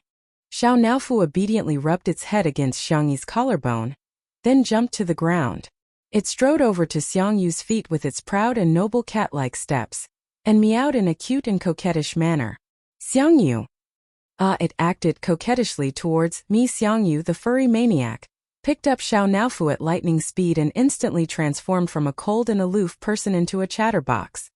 Is our Fufu hungry? Do you want to drink milk? Can you eat some dried fish first? If you don't like it, I'll buy you something else, okay? Little Shiji. It turned out that I wasn't the only bootlicker. Xiangyu carried Xiao Naofu to look for food while Xiangqi, Xiangli, and Sangchen also found excuses to leave, not forgetting to drag Xiangyu away with them. Xiangfeng was still struggling desperately. Don't stop me. I want to hug little Xiangyi. I want to give her the warmth of a family member. Sangchen glanced at him coldly. Xiangfeng was obedient. In the church, Xiangyi and the man who was shielding her from the light were the only ones left. Xiangyi looked up and made eye contact with Shui's handsome face. The man's eyes were bloodshot, and there was green stubble on his smooth jawline.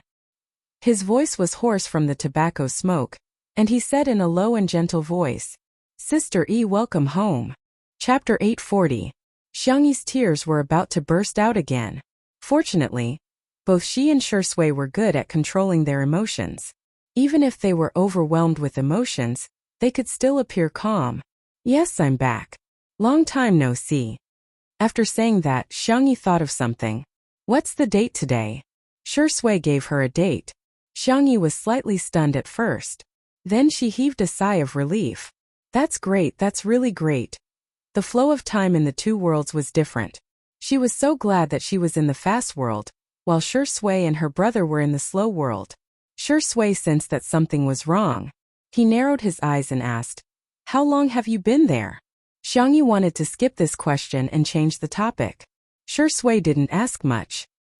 He just stared at her, as if he wouldn't look away if she didn't give him an answer. In the end, Xiangyi was defeated. She said softly, More than a month, huh? Unexpectedly, Shui put his arm around the girl's slender waist and pulled her into his arms. Xiangyi's face was pressed against his chest. His heartbeat was clear and strong. It was a little fast. What's wrong? Shui said hoarsely. I'd rather be the one who spent more than a month with you.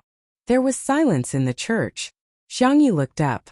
Her eyes were as red as a rabbit's, but she still comforted Shui. I'm fine, really. She tiptoed and kissed Shui's chin. She was so obedient and soft. Shui looked at her without blinking. He suddenly tightened his grip on her waist. His tall figure loomed over her, not allowing her to escape. Xiangyi didn't escape. Instead, she hugged his waist. In the manor in the director's room, Li Jianyu paced back and forth. What's going on? Is Sister Yi really possessed? That day, Shui had only asked him and Ruan Qing to help with the acting. She hadn't said anything else. Even though Li Jianyu boasted that he had watched countless horror movies, he was naturally easily frightened. When he saw Xiangyi, who was like a completely different person, he was still frightened. Ruan Qing's guess was deeper than his. She thought of the amnesia incident back then, and felt that Xiangyi might have lost her memory again, and her body might have been taken over by another personality. After all, the matter of transmigration was simply too unimaginable. A staff member rushed in. Director Li, Sister Ruan, you're back. Sister Yi is back. What did you say? Li Jianyu retorted. His body reacted faster than his mouth as he strode out. Ruan Qing followed closely behind. Not only the two of them, but all the staff members in the production crew also rushed to the entrance to welcome Xiangyi. When they saw that the little girl was safe and sound beside the car, many people cheered. Quick, quick, quick, Sister Yi is back. Sister Yi, how are you feeling? Sister Yi, you've lost weight. You have to eat more to nourish your body. A group of people surrounded Xiangyi and talked at once, showing concern for the little girl. Xiangyi smiled faintly and said, I've made everyone worry. I'm fine. Okay, all of you make way. You're all surrounding her so tightly that Sister Yi probably can't breathe fresh air. Everyone awkwardly made way. Li Jianyu pushed through the crowd and threw himself into Shui's arms. Shui? Xiangyi? Li Jianyu said. Boo-hoo, I want to hug Sister Yi, but I don't think it's appropriate. Then I can only hug Sister Yi's man. Ruan Qing, on the other hand, didn't have such concerns. She gave Xiangyi a big hug like a warm and intelligent big sister. You're back, Sister Yi. Chapter 841. Xiangyi nodded obediently and couldn't help but rub her head against Ruan Qing's shoulder. Brother Yi, you're finally awake, that's great. Zhou Yin exclaimed in joy. He trotted towards Xiangyi, followed by Su Rundong's striding figure. The two of them had postponed all their appointments in the short term in order to wait for Xiangyi to wake up. Xiangyi chatted with them for a while, and after Zhou Yin and Su Rundong confirmed that Xiangyi had recovered, they left.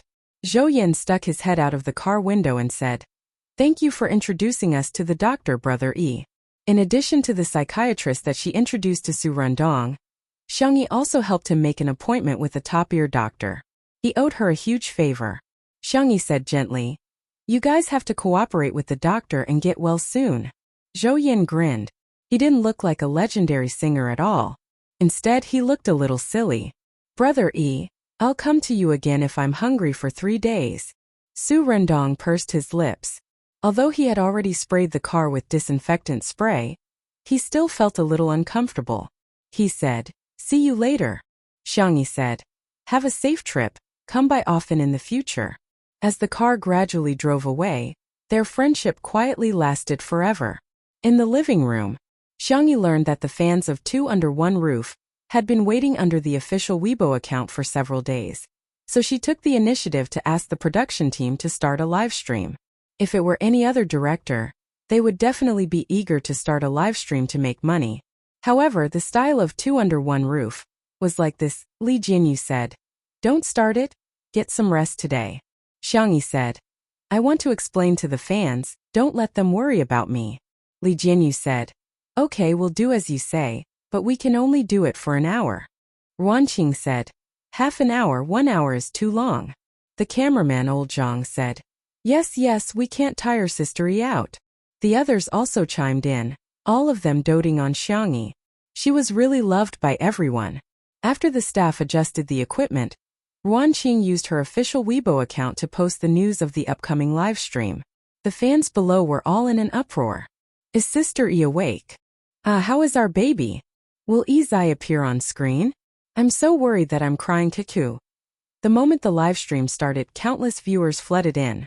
The camera shook twice and successfully focused on the two people sitting side by side on the sofa.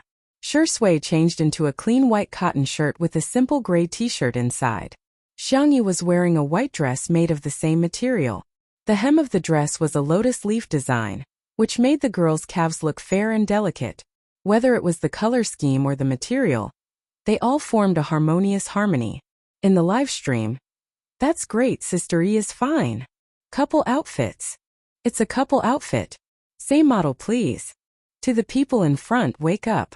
This design is obviously the work of Hades. It's probably one of a kind in the world." Xiangyi raised her left hand and waved. "Hello everyone, I'm Xiangyi." The moment she put down her hand, Shui naturally held her little hand and held it tightly in her palm. She acted affectionately as if no one else was around. The tips of Xiangyi's ears turned slightly red, and she explained to everyone in a gentle voice that her body was no longer in danger. "Thank you for your concern, everyone. I'll take good care of myself." In the next second, she suddenly felt a weight on her shoulder. She turned her little face to the side, only to find that Shui had fallen asleep on her shoulder. His eyelashes were thick and long, casting a faint shadow over his eyes.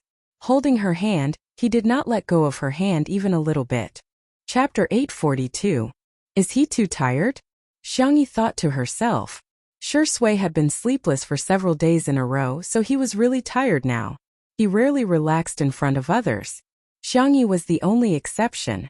Xiangyi remained seated and carefully helped Shui adjust his position so that he could sleep more comfortably. The girl put the microphone close to her mouth and lowered her voice. "Does anyone have any questions?" In the live stream, fans of the untimely couple repeatedly died. I'm done. This is too sweet. Untimely couple. Beautiful love. What a perfect couple. Let's get married on the spot. Sister E, thank you for your concern. We will be holding our wedding in a few days. Welcome everyone." In addition to the fans of the untimely couple, many people also asked Xiangyi questions. The usual questions were about her interests and hobbies, the recipe of a certain dish, but there were also unusual questions such as the solution to math problems, pet poop picker strategies, and divination. Xiangyi replied to as many people as she could. No matter how outrageous the questions were, the girl would answer them seriously. When she encountered questions that she didn't know how to answer, she would apologize to the audience and leave a good impression on them. It was almost time. Xiangyi wanted to answer more questions, but Li Jinyu said, "Okay, time's up. Sister E, you should get some rest." "I'll answer one more question, just one." The girl raised a finger and said in a soft voice, as if she was acting coquettishly, Who can stand this?" Father Fan Li Jinyu could stand it. He sternly refused Xiangyi's request. "I'll turn off the live stream right away. Now go to sleep with Shui." Beside the floor-to-ceiling windows, the Xiang brothers, who were too lazy to enter the live stream, cast cold glares at them one after another. In the live stream, all the viewers were spammed with comments such as, "Well done, son," and "Director Li is in danger, danger, danger." Li Jinyu wanted to cry but had no tears. "No, I mean both of you should go to sleep. It's just a literal meaning. Sister E, please don't misinterpret it." Xiangyi nodded. In order not to disturb Shui, she carefully leaned against the sofa, closed her eyes and fell asleep smoothly. In the blink of an eye, the little girl's breathing was even and shallow. She had actually fallen asleep. In fact, Xiangyi was just forcing herself to stay awake. Over the past month, she had spent a lot of effort in the game, and her mind had been very tense.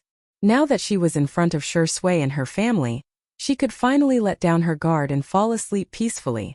Li Jinyu cut off the livestream right when Xiangyi and Shui fell asleep. Thus on this day a few strange trending topics appeared. #sleep together, #, literally sleeping, #, round up how old is the child, #, of course. Other than the fact that they were a couple, Xiangyi once again gained countless fans in just half an hour of interaction. The girls' IQ and EQ were impeccable. Even Sister Shui had a big fan of hers, who posted sentimental essays. Time doesn't age but Shui doesn't give up v. All this time, I've been resistant to the idea of Shui being in a relationship. That kind of feeling. You know that Xiangyi is very good. You know that she's fair-skinned, rich and beautiful, but you still can't accept her. Some people say that you're jealous. I say that I'm worried. I'm worried that such a good person like him will fall in love with her. I'm worried that such a good person like him will give more than he gets. But today I'm finally relieved. Except for Sister Shui in this world, the only person who likes and cares about Shui is... There's already Sister E. Red Heart. Chapter 843. This big fan's words resonated with many of the Shui sisters. Yes, they didn't dislike Xiangyi. That feeling was probably similar to hearing their parents talk about other people's children. They acknowledged her excellence, but there was also a subtle resistance. However, gradually that resistance seemed to have disappeared. The reason why they had changed their opinion of Xiangyi was not just because of the small fact that she let Shui lean on her shoulder today. Instead, it was because of the subtle recognition that had accumulated over time. They finally understood that the relationship between Xiangyi and Shui had never been one-sided. Neither of them was dependent on the other. On this day, Shui sisters, who had always been arrogant, publicly expressed that they were barely able to make do with Xiangyi. They thought that Xiangyi was not bad. The Spicy Tutu sisters were speechless. It was quite sudden. However, the Spicy Tutu sisters didn't take this matter to heart. They did whatever they wanted and went to watch the videos of Sister E cooking, gardening, playing the zither, treating illnesses and drawing talismans. The Shui sisters were speechless. Hey, we don't care about our pride anymore. Aren't you going to welcome us? Damn it. If you continue to talk to the Spicy Tutu sisters, we will never eat spicy rabbit heads again. Wait a minute. Xiangyi's birthday is coming soon. Seeing that the Spicy Tutu sisters were still acting as if nothing had happened, the Shui sisters broke their vow and earnestly reminded them on #SpicyTutu Superchat. Your Tutu's birthday is coming soon. The Spicy Tutu sisters' reaction was, oh? The Shui sisters were speechless. Don't you look at the personal information of your artists? They tried to impart their valuable support experience to the Spicy Tutu sisters. For example, they could buy advertising spots in squares, subways, and public buses. For example, they could do public welfare, repair roads, repair elementary schools, plant trees, and rescue stray cats. Another example would be endorsements, buying clothes, hand sanitizer, noodles, and snail powder. The Spicy Tutu sisters replied calmly, a waste of money. Illegal fundraising. Can you buy it? The Shui sisters were speechless. That hurts. Xiangyi slept all the way until evening. When he woke up, his whole body felt refreshed after a good night's sleep. Shui was sitting next to her, reading the script in her hands. She seemed to have sensed her gaze and turned to look at her. Xiangyi rubbed her eyes, wiped the corners of her mouth, and combed her hair in a flurry. Because she had just woken up, her movements were slow by half a beat, making her look adorable. Where are my brothers? Xiangyi asked. The corners of Shui's lips curled up as he pinched her little face. They left. The light in Xiangyi's eyes dimmed. Did that E do something again? Do they hate me again? The girl's voice was a little nasal, but she pretended to be indifferent. Don't overthink it. TSK, I promise to keep it a secret. Shui said. They went to the old mansion to prepare for your birthday celebration, and the staff members are also there. There should be a live broadcast. Xiangyi covered his mouth. You didn't say anything, so you didn't go against your principles. Shui chuckled softly, a gentle smile on her face. It's okay. Others can't do it, but Sister E is different. In front of Sister E, I can go against my principles. Xiangyi felt her ears start to burn again. She pinched them gently with her fingertips and suddenly thought of something. Then tonight are we the only two left at home? Chapter 844. The sound of running water could be heard from the bathroom. Xiangyi sat on the tatami beside the floor-to-ceiling window. Her head was so hot that it was about to emit smoke. She was nervously tugging at the bunny ears of her stuffed toy. Thinking about the conversation in the past 2 hours, her ears turned even redder in embarrassment. Then tonight are we the only ones left at home? Shui replied with a faint as if he did not think much of it. What do you want to eat? I'll make it. Anything, anything. They had a simple dinner, watched a movie and drank some wine, then he pretended to be drunk and dragged her back to his room. Xiangyi took a deep breath and told herself not to think about the content of the manga that Fu Yunhua showed her. She was not nervous. She was not nervous. Creak, the bathroom door was pulled open. Xiangyi's first reaction was to hide under the coffee table. Fortunately, her rationality came online in time and she did not do anything embarrassing. She struggled for a long time before coming up with the wording. Well, I don't think I'm that drunk. Why don't you go back? When she saw Shui's appearance, the latter half of her sentence was instantly stuck. Unlike the restrained and abstinent style of pajamas in the past, Shui was only wearing a pair of gray sweatpants today. The belt hung loosely, looking lazy and wanton. Looking up, it was a perfect and superior figure. His shoulders and back were broad, but his muscles were not exaggerated. His cold and fair abs were distinct, and two distinct V-lines snaked into his sweatpants. He held a towel with one hand to dry his hair, as if he did not hear Xiangyi's words. What did you say? Xiangyi's milky white face was super serious. I said I drank too much. Shui chuckled softly, looking so charming and flirtatious. His little bunny, why was she so cute? Xiangyi continued to be super serious. I'm also drunk, very drunk, the kind that will go crazy. Shui raised his eyebrows, his expression languid and leisurely as he drawled. It's okay, I'll let you trample on me. Whoosh, this time Xiangyi couldn't take it anymore. She buried her head under the coffee table. Letting her do whatever she wanted to him was just too embarrassing. By the time Shui dug a certain little rabbit out from under the table, the girl's ears had already turned red all the way to her fair neck. Why is your face so red? Do you have a headache? It's still all right. The two of them were so close that she could smell the sweet orange scent of Shui. Thump, thump, Xiangyi swallowed her saliva, and her mind involuntarily started to wander off to the manga that Fu Yunhua had given her. Not wearing clothes. Cough, she only went to take a look at the Liao out of the spirit of scientific research. I heard that exercise can promote alcohol metabolism. I'll dry your hair for you. The buzzing sound of the hairdryer rang in the room. Xiangyi's movements were gentle. She deliberately moved the hairdryer further away and carefully blew Shui's hair. The man's hair was short, and he blew it dry quickly. It's done. Xiangyi turned around to put the hairdryer in. A pair of large hands grabbed her slender wrists from behind. Tutu. The same two words, but when Shui said them, the feeling was different from when her brothers said them. You finished metabolizing the alcohol? Xiangyi didn't even have time to reply before she heard the man's mocking voice again. Aren't you going to go crazy? Big brother is waiting for you. The girl lost her usual calmness and was embarrassed. Oh, I don't know how to. Shui gently kneaded the soft flesh at the back of her neck. Be good, big brother will teach you. Chapter 845. Xiangyi's eyelashes fluttered twice and she asked in confusion, Can this be taught? The moment she finished speaking, the pair of big hands on the back of her neck moved down along her spine. Like small electric current flowers, they exploded at her nerve endings. Ugh!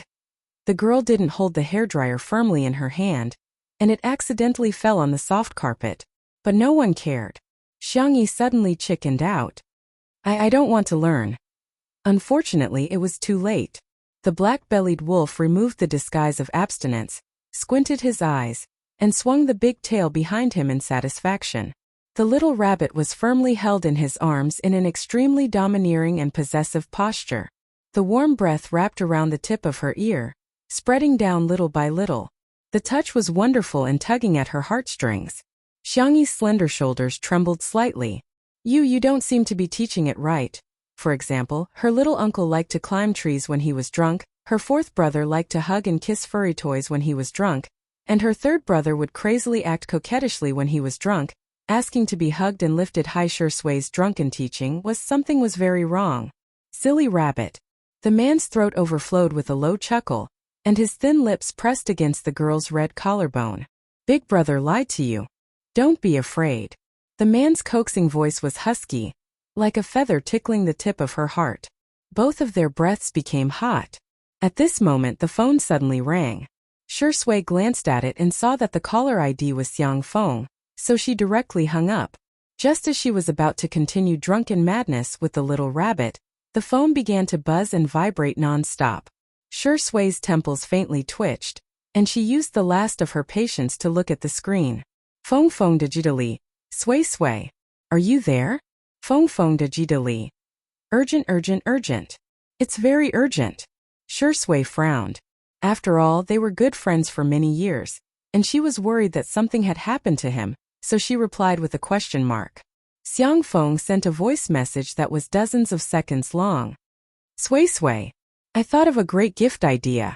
On little Xiangyi's birthday, I'll prepare a huge gift box for her. Then I'll lie inside it. When she opens the gift, she'll see me inside.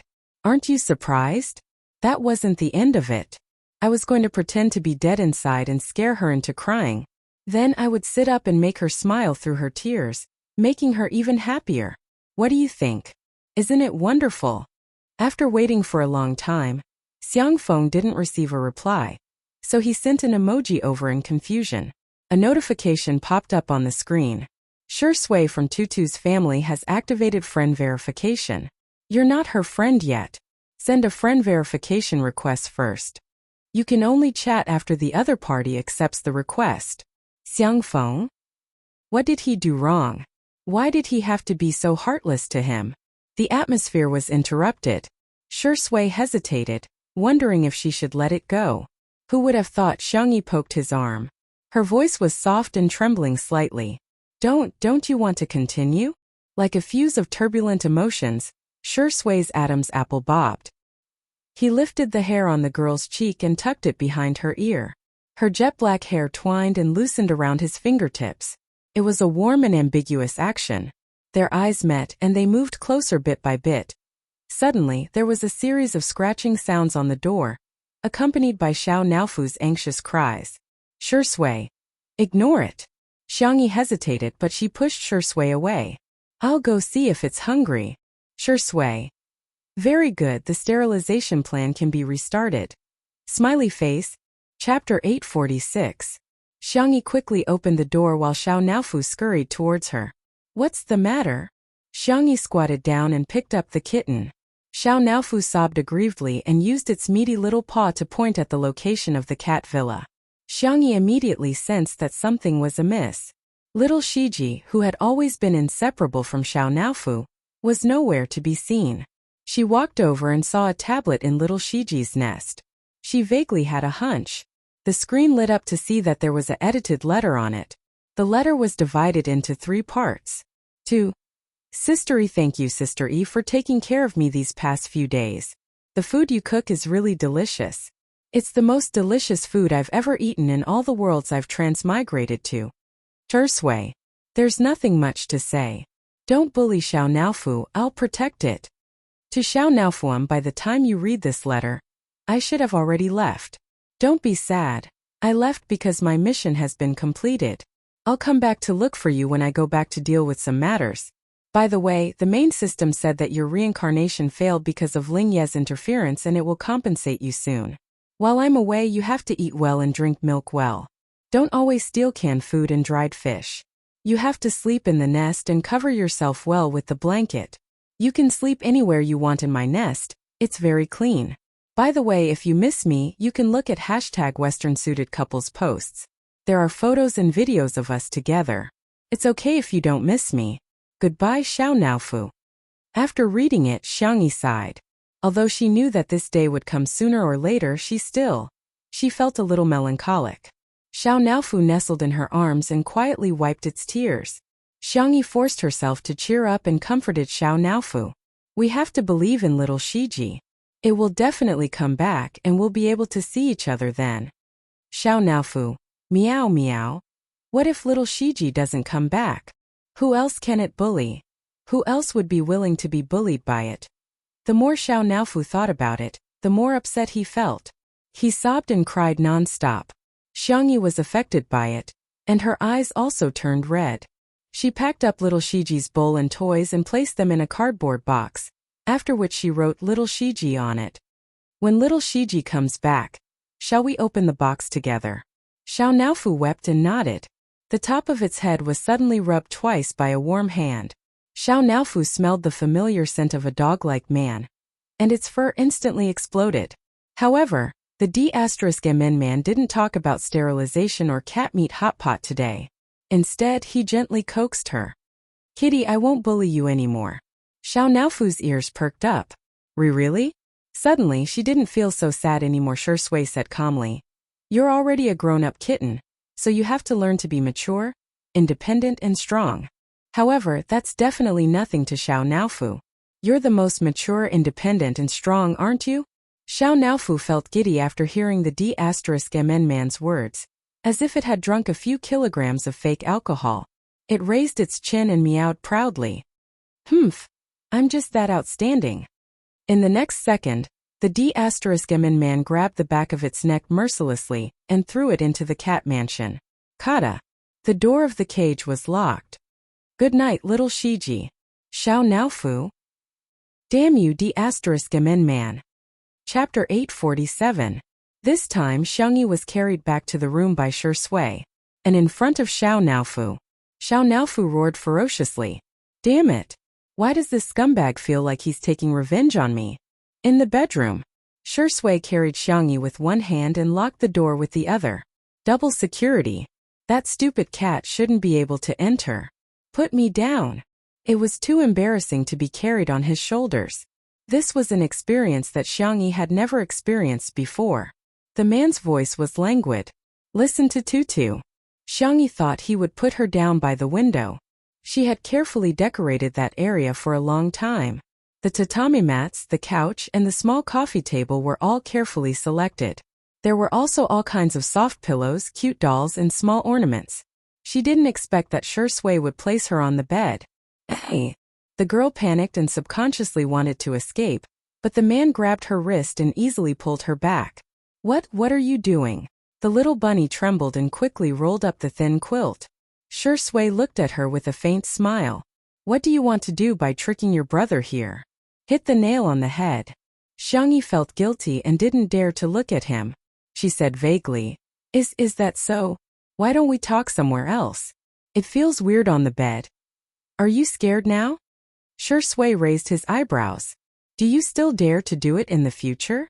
Xiangyi said honestly. Yes. Shui was so angry that he laughed. He simply lifted the thin quilt and lay down beside her. Xiangyi. No. Shui said. Okay, go ahead. I heard you. Xiangyi. The little girl pulled up the quilt and covered half of her face.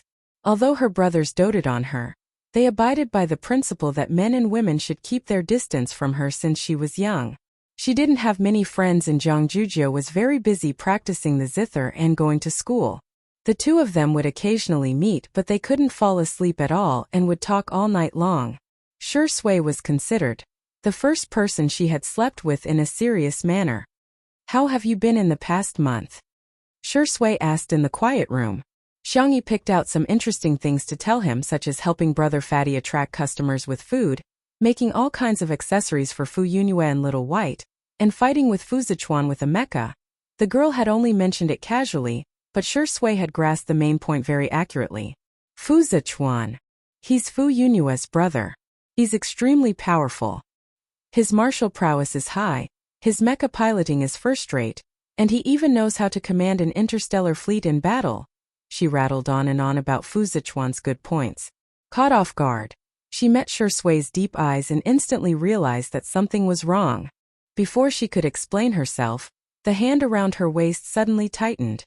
After an unknown period of time, the girl lay on the bed and fell asleep out of exhaustion. Shui wrapped his arms around her slender waist and sneered softly. You're just a little bunny who has evil intentions but no guts. Thinking of Fu Zichuan whom she mentioned, he pressed the tip of his tongue against the roof of his mouth. She actually praised another man. He was just displeased. It was breakfast time the next day. Xiangyi felt her back ache and she was even more tired than cooking 100 dishes. On the other hand, Shui was refreshed and squinted his eyes like a sly old fox. Shall I massage your back? No. Xiangyi waved her hand repeatedly to turn him down. Coincidentally, a call came in and she pressed the answer button. Miss Xiangyi, there's someone outside who wants to see you. She claims to be Shui's mother. The following words are free of charge. I wrote a bug previously. Let me correct it. Shui's father is recuperating abroad, and her mother is a strong career woman who has a conflict with Shui. Please. Moon. Vote. Duck. Good night. Chapter 848. Auntie Shu was looking for her? Xiangyi was a little confused. She hung up the phone and told Shui about his mother. Shui said, "She might have something to tell you. Do you want to go with me to see her?" Xiangyi asked. She might not want to see me. Although Shui's tone was calm, Xiangyi could sense a hint of loneliness in his voice. She kissed his forehead and said, "Then wait for me here. You have to eat well and drink all the milk. Don't be picky." Shui raised his eyebrows. Was he being taught a lesson by the little bunny? But this feeling was not bad. After Xiangyi left his sight, the smile in Shui's eyes faded and was replaced by a gloomy look. In the glass greenhouse, warm sunlight refracted into the room, making it look like the fairyland that Alice had dreamt about. Xiangyi poured a cup of rose tea for Xia. She was sitting upright with her back straight. Her posture and actions were impeccable, just like a textbook example of a virtuous lady. The Shu family attached great importance to etiquette, and Xia was considered her elder. Xiangyi showed the attitude of a junior, but she was neither servile nor overbearing, and did not lose her poise. Xia was extremely beautiful. Time seemed to be very tolerant of her, and there were no traces of age on her face. She took a sip of the flower tea. The sweetness of the rose and the fragrance of the green tea blended together to create a rich and sweet taste. However, she only took a sip and put down the cup. She did not touch it again. "The last time I saw you, you were only 7 or 8 years old. In the blink of an eye, you have grown up." Xia's tone was gentle. "How are your grandparents?" Xiangyi said. "Auntie, thank you for your concern. Everything is fine." Xia was silent for a few seconds and said, "I heard that you and Shui are together?" Xiangyi nodded without hesitation. "Yes, we are dating. I watched you grow up. There are some things that I think you should know." You two have just started dating. You haven't seen his true colors yet. As time passes, you'll realize that everyone with the surname Shu is a lunatic." Xiangyi noticed that Xia had deliberately emphasized the word lunatic. "So, Auntie, why are you here?" Xia whispered. "Leave him. The Shu family had the genes of lunatics, and Shui would one day go crazy too.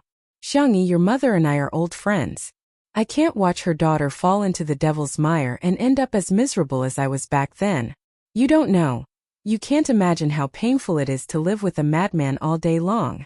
Shui is just a good-looking boy. He has witnessed his father's." Xia seemed to be unwilling to talk about the past and vaguely said, "In short, his father is trash. He's the same. He might even be worse than trash." After saying this, she felt relieved, as if the sword of Damocles that had been hanging over her head all these years had finally disappeared. She thought that she would see panic and fear on Xiangyi's face, but she did not expect the girl to remain calm. "Auntie, thank you for your advice." Xia could not understand her reaction. "Don't you understand? I said that Shui has the genes of that person." Xiangyi interrupted her. The girl's voice was calm. "Auntie, he is also half your blood bond." Xia gritted her teeth. "That was the most humiliating thing in my life." Chapter 849. Looking back on the past, Xia felt that everything was unbearable. To her, the so-called love wasn't beautiful at all. It was all pain and torture. Father Shu had outstanding attainments in art. When he was in his 20s, he had already achieved something that countless painters couldn't achieve in their lifetime. However, his love was stubborn and insidious. It was possessive and controlling. From restricting her social interactions at the beginning, it was extreme to restricting her freedom in the end. Xia shuddered at the thought of those dark days. At that time, she thought that the only person she could rely on was her son, Shui. However, what made her bitterly disappointed was that the 4 or 5-year-old Shui actually stood in his father's position and advised her to obey Father Shu. He even once said, "Mommy, Daddy just loves you too much." Thinking of this sentence, Xia retched. Because the psychological trauma was too serious, her face paled visibly. "Aren't you afraid?" Aren't you afraid that he'll turn into a lunatic, a monster, or a devil? He'll lock you up and not let you see anyone. He'll control your diet, clothes, even the fragrant shower gel will be chosen by him. Xu Xia sneered. You're still young. Maybe you've been poisoned by those novels and comics. You think that being a caged canary and a daughter flower clinging to a man is a romantic love that people yearn for. No, let me tell you, that's not love at all. It's just a perverted restriction of personal freedom. She leaned against the back of the chair and closed her eyes tiredly as if she had exhausted all her strength. Xiangyi added some hot tea to the cup that she hadn't touched much. Auntie, I sympathize with your experience. After going through all that, it must be difficult for you to walk out of it. Xu Xia revealed a gratified smile. It's good that you can wake up in time. However, Xiangyi's next words froze her smile. Uncle Sure is Uncle Sure. Sure Sui is Sure Sui. Even if they are bound by blood, they are still independent individuals. You don't treat Sure Sui as your son. I respect your choice. But he's not trash and he's not crazy. Although there are times when he's childish and even bullies kittens, he's the best, most gentle, and most reliable man in the world. Xu Xia looked at the girl in front of her in disbelief. Why? Why? She had even revealed the secret that she had kept for so many years. Why hadn't Xiangyi left Sure Sui yet? Xu Xia's chest heaved up and down, and it took her a long time to calm down. She regained her noble and elegant appearance and took out a card from her limited edition crocodile leather bag. I've already said what I wanted to say. It's up to you whether you want to listen or not. Take this card, and I'll pretend that I don't have a son. Xu Xia said proudly. Remember, if you choose him, then I won't give you my blessings. Never. Xiangyi frowned and took out a wallet from her third brother's canvas bag. After opening it, she saw a stack of black and gold cards. Under the sunlight, it was almost blinding. Xiangyi took out the cards one by one slowly and placed them in front of Xu Xia. Auntie, this is a small token of my respect. Please remember that you didn't abandon Sure Sui. Sure Sui doesn't want you anymore. He has me for the rest of his life. Chapter 850. Xu Xia left out of anger. She left in a disheveled state, just as elegant as she came. She naturally couldn't accept Xiangyi's cards, but the cards that she threw at her were worse than slapping her in the face. Phew! Xiangyi exhaled and couldn't help but put a hand to her forehead when she recalled her childish behavior just now. She had only seen her uncle throw the cards at her, and she felt extremely ashamed back then. However, today she felt a little exhilarated. Ahem. She inadvertently looked around and saw the slender figure under the gardenia tree not far away. Xiangyi got up and scurried over. Sure Sui was twirling a cigarette in his hand, but he didn't smoke it. He looked down and the emotions in his eyes couldn't be discerned. Xiangyi asked cautiously, did you see everything? Yes. I'm sorry, it's my fault. I just couldn't take it anymore, so I threw those cards at her. I forgot that there were so many of them. Her uncle and grandparents would give her supplementary cards and pocket money cards from time to time, not to mention her brothers. Since she was a child, Xiangyi had never received any cash in the red packets she received. They were either cards or deposit slips. Xiangyi explained softly, and her whole body was suddenly hugged. Sure Sui buried his head in her neck and rubbed it twice. He was such a mature and serious man, but now he was acting like a spoiled child. Tutu, you're very good. You're the best in the world. Xiangyi said with a smile. Some people say that I'm speaking in an appropriate manner, and some people say that Xiangyi has been passed down from generation to generation. Seems to make sense. Sure Sui hugged her even tighter. Can I hug you for a while? Xiangyi wrapped her arms around his waist. Sure, boyfriend. Xiao Naofu, who was watching the show in the corner of the greenhouse, was speechless. Is it popular to lure Hu in and kill him now? I suddenly miss little Shiji. If it's here, it'll hug me too. More than 10 seconds later, Sure Sui let go of Xiangyi and adjusted his mood. I'm sorry for making you suffer. Sure Sui laughed self-deprecatingly. I didn't give my blessing to our family. Xiangyi shook her head. No, it doesn't matter if she doesn't bless us. We don't need her blessing. She doesn't want you, but I want you. Sure Sui, don't be sad. Anyway, I won't allow it. The little girl's serious look with a taut little face made one's heart flutter. Shui chuckled. Okay, listen to Tutu. Shu Xia was right to a certain extent. He had inherited Father Shi's genes, stubborn and heartless. He had heard worse words countless times, but he had never taken them to heart. From the beginning to the end, he was worried that Xiangyi would be wronged. By the way, when is your birthday? I remember Uncle said that you were born in autumn. Why did your personal information say that you were born on January 1st? Xiangyi changed the subject. Shui said. I don't know. Huh. Shui said helplessly. I really don't know, no one remembers. His birth was an accident.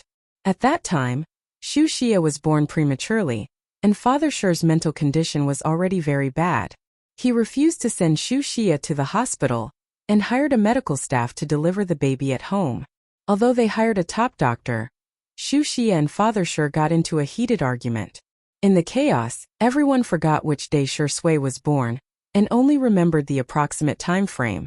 Chapter 851. Xiangyi was stunned for a moment. She hit her forehead, feeling a little annoyed. If she had known earlier, she wouldn't have asked. Shui grabbed her wrist and teased. My girlfriend is not allowed to hit herself without permission. Come, let me do it for you. He bent down and approached Xiangyi. Xiangyi retracted her small hand and pecked his cheek lightly like a dragonfly skimming the water. Boyfriend, do you want to celebrate my birthday with me? This time, the person who was stunned was Shui. I'll take it that you agree if you don't say anything. Xiangyi's doe-like eyes were filled with gentle moonlight. Then it's settled. I'll go prepare a gift for you. You're not allowed to peek. The girl ran back to the living room. Shui's Adam's apple bobbed. After a while, he suppressed his emotions and smiled. How lucky was he to meet his little bunny? Star City. In less than 10 days, the popularity of the account, Bunny, had plummeted and disappeared from the public eye. Yi stopped live streaming and used the star coins in her account to buy things without restraint. She even listened to people's words and bought the so-called wealth management products that guaranteed profits and no losses. She even paid off the loan. When she woke up, she realized that all her money had been taken away. Yi almost fainted. Soon, she was exiled to the barren Original Sin planet because she couldn't pay off the loan. She wanted to ask Fu Zichuan for help, but she couldn't contact him at all. When she finally contacted Fu Yunyue, the other party's attitude was very cold. Yi couldn't figure it out and asked, Aren't we good friends? Everyone in the galaxy knows that we're very close. You've given me so many gifts. Fu Yunyue. I'm sorry, that's a reward for Tutu, not for you. Yi refused to admit it. I'm Tutu, really. I'm not lying to you. There was no reply for a long time. She sent another message, only to realize that she had been blocked. Yi's vision turned black, and she was in complete despair. She finally paid the price for her greed and courting death. After being exiled, Yi's optical computer was also confiscated. In the optical computer, Ling Yi was still fighting against the virus. He calculated the results. According to the current progress, he would be able to break the virus in 123 years and regain his freedom. However, that day would never come. The main system has found Ling Ye's location. It was only when he truly faced the main system that Ling Yi realized just how weak his so-called secondary system was. He couldn't even withstand a single blow. The main system had been operating for many years, and the amount of energy it had accumulated was undoubtedly terrifying. The simulated photon beam bombarded Ling Yi a few times, and Ling Ye's core data was damaged, causing him to fall into a near-death state. What shocked him even more was that the main system didn't kill him right away. Instead, it started the process of devouring him. Ling Ye's figure appeared on the main system's screen when he had devoured 2/3 of it. It was like a child discovering a new world for the first time, constantly changing its shape. Men, women, cats, dogs, and even all kinds of strange creatures. When it changed to Fu Zichuan's face, it exclaimed. It seemed a little familiar? That's not right. It searched through Ling Ye's memories and found Shui's appearance. Wasn't this? The main system immediately locked onto Shui's world through the countless planes of existence. Finally, it locked onto Shui's world. Xiangyi had ordered a lot of gifts for Shui. She inadvertently opened Weibo and saw the top trending topic. The girl's pupils shrank. Hashtag Shui lunatic hashtag. Chapter 852. She tapped on the trending topic with her slender and soft fingertips. The page jumped to a video interview with a certain media outlet. The interviewee was Xu Xia. Xiangyi's fingertips trembled as she fast-forwarded through the entire interview. In the half-hour interview, Xu Xia lost control of her emotions several times and kept mentioning Shui and his father. The Shui family members all have mental problems. Shui has displayed emotional and cognitive disorders since he was a child. He's cold and emotionless, just like a block of wood. He doesn't know how to speak even when he's 4 or 5 years old. He's not likable at all. I don't want to admit that he's my son. I didn't want to talk about these things at first. The reason why I'm standing up is to prevent women from being hurt like I did back then. Being imprisoned in a cage like a canary isn't romantic love at all. It's illegal imprisonment of personal freedom. This interview was obviously paid to be trending, but because the content was too shocking, it still caused a huge uproar on the internet. What the F***CK? Is this Shui's biological mother? She's so beautiful. So does the Shui family have some kind of hereditary mental illness? Shui acted like a lunatic in the movie that he won the Best Actor award for previously. Could it be that he's acting himself? I'm just a passerby. I feel that Miss Shu's values are too righteous. I hate those kinds of love views that promote paranoia and mental illness. They're obviously the dregs of the flourishing consumer culture and entertainment industry. His biological mother is coming out to beat him. Shui's mental condition must be very worrying, right? I feel bad for Sister E. She found a lunatic to be her boyfriend. With her qualifications, she can get any man she wants. In an instant, rumors spread everywhere.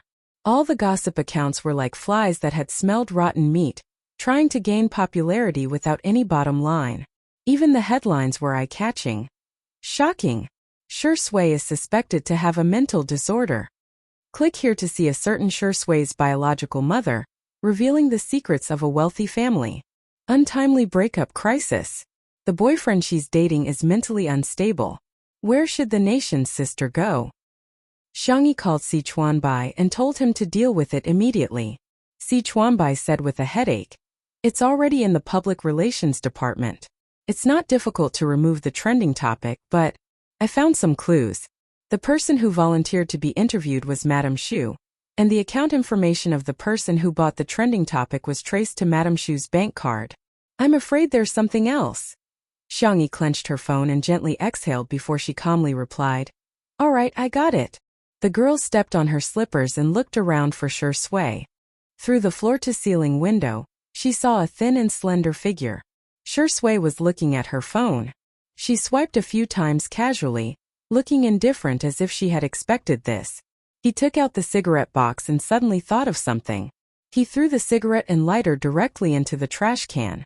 Xiangyi's heart clenched. What was Shui like when she was a child? She tried her best to picture it in her mind, but it was all in vain. After all, the two of them were separated by 7 years.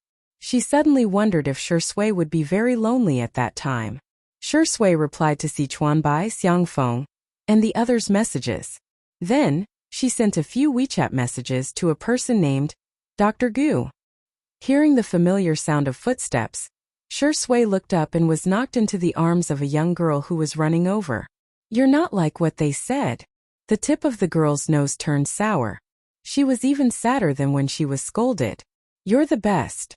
Chapter 853. Even the summer wind seemed to have become gentle. Shui patted Xiangyi's back and said in a lazy voice, "It's nothing. It's really nothing." Xiangyi looked up and stared at him for a while before whispering, "If you want to cry, I can lend you my shoulder." Shui chuckled and said, "Why is our tutu so nice?" Xiangyi said seriously, "You're the best." Whether it was the coat he used to block her way when she was 16 years old or the tissue he handed her when she cried when she missed her parents, they were all like family members, supporting Xiangyi's belief in doing tasks when she was about to transmigrate to another world. She was absent from Shui's life for 7 years, but she wanted to give Shui a future. "All right, Sichuanbai will deal with those messy things." Shui pinched Xiangyi's cheek and said, "It's your birthday tomorrow. Our tutu must be happy." "We're celebrating our birthdays together." Xiangyi corrected him. Shui was silent for a while and said, Sister E, let me tell you a little secret. I've never celebrated my birthday before I debuted. Huh? Xiangyi was stunned. Isn't it? It's quite funny. Shui scratched his eyebrows with his fingertips. His eyebrows were high, making his peach blossom eyes look deep and affectionate. No one remembers my real birthday. The company randomly filled in my birthday date. Later on, my fans would celebrate my birthday at that time. Although it's not my real birthday, I'm still very happy every year. Xiangyi felt a little sorry for him, but she hid it with a smile. Then you can celebrate your birthday twice a year. Shui smiled and said, Yes, I've profited. Those dark, suffocating and depressing memories were still there, but they would no longer affect him. His memories were now filled with a girl named Xiangyi. They became bright, gorgeous and dazzling. Day and night alternated. The hot searches changed again and again. The popularity of Xu Xia's interview decreased greatly, but there were still people who paid attention to it. Everyone was speculating whether Shui had a mental disorder or not. Rainy Night, which he had previously starred in, had also been dug out and analyzed frame by frame. From his micro-expressions to his body language, he did not miss a single detail. The climax of the movie was when the protagonist, played by Shui, sat on the sofa and smoked after killing someone. As he smoked, he laughed until tears came out of his eyes. Although there was a twist at the end and everything was just the protagonist's imagination, those few minutes became the most dazzling part of the entire film. It was regarded as one of the best acting skills in the history of film. However, after careful analysis, it seemed that Shui had really gone mad. Otherwise, how could he act so well? There were quite a few people who held this view. In particular, when the live broadcast of Two Under One Roof began, everyone started gossiping about Shui in the comments section. Did you guys see the popular analysis? My mind is filled with Shuringdi's laughter. It's like he's really crazy. I think so too. How can a mother not love her child? Even his own mother said so. It must be because the crazy genes of the Shur family are too much. Is Shuringdi pretending to be gentle and refined these days? Oh my god. Doesn't that mean he's a mental patient with acting skills? He's much more dangerous than ordinary mental patients. Of course, these people were soon taught a lesson by Shui's fighting skills. At this moment, Li Jinyu shouted, We're here. Chapter 854. The audience's attention was immediately attracted. The cameraman Old Zhang had also figured out what everyone was thinking. He got out of the car and took a shot of the Xiang family's old mansion from afar. It was a typical Chinese-style building that was not as exaggerated as everyone imagined. Instead, it was clean and fresh like a traditional ink painting. Madame Xiang loved flowers, so Xiangyin planted all kinds of flowers.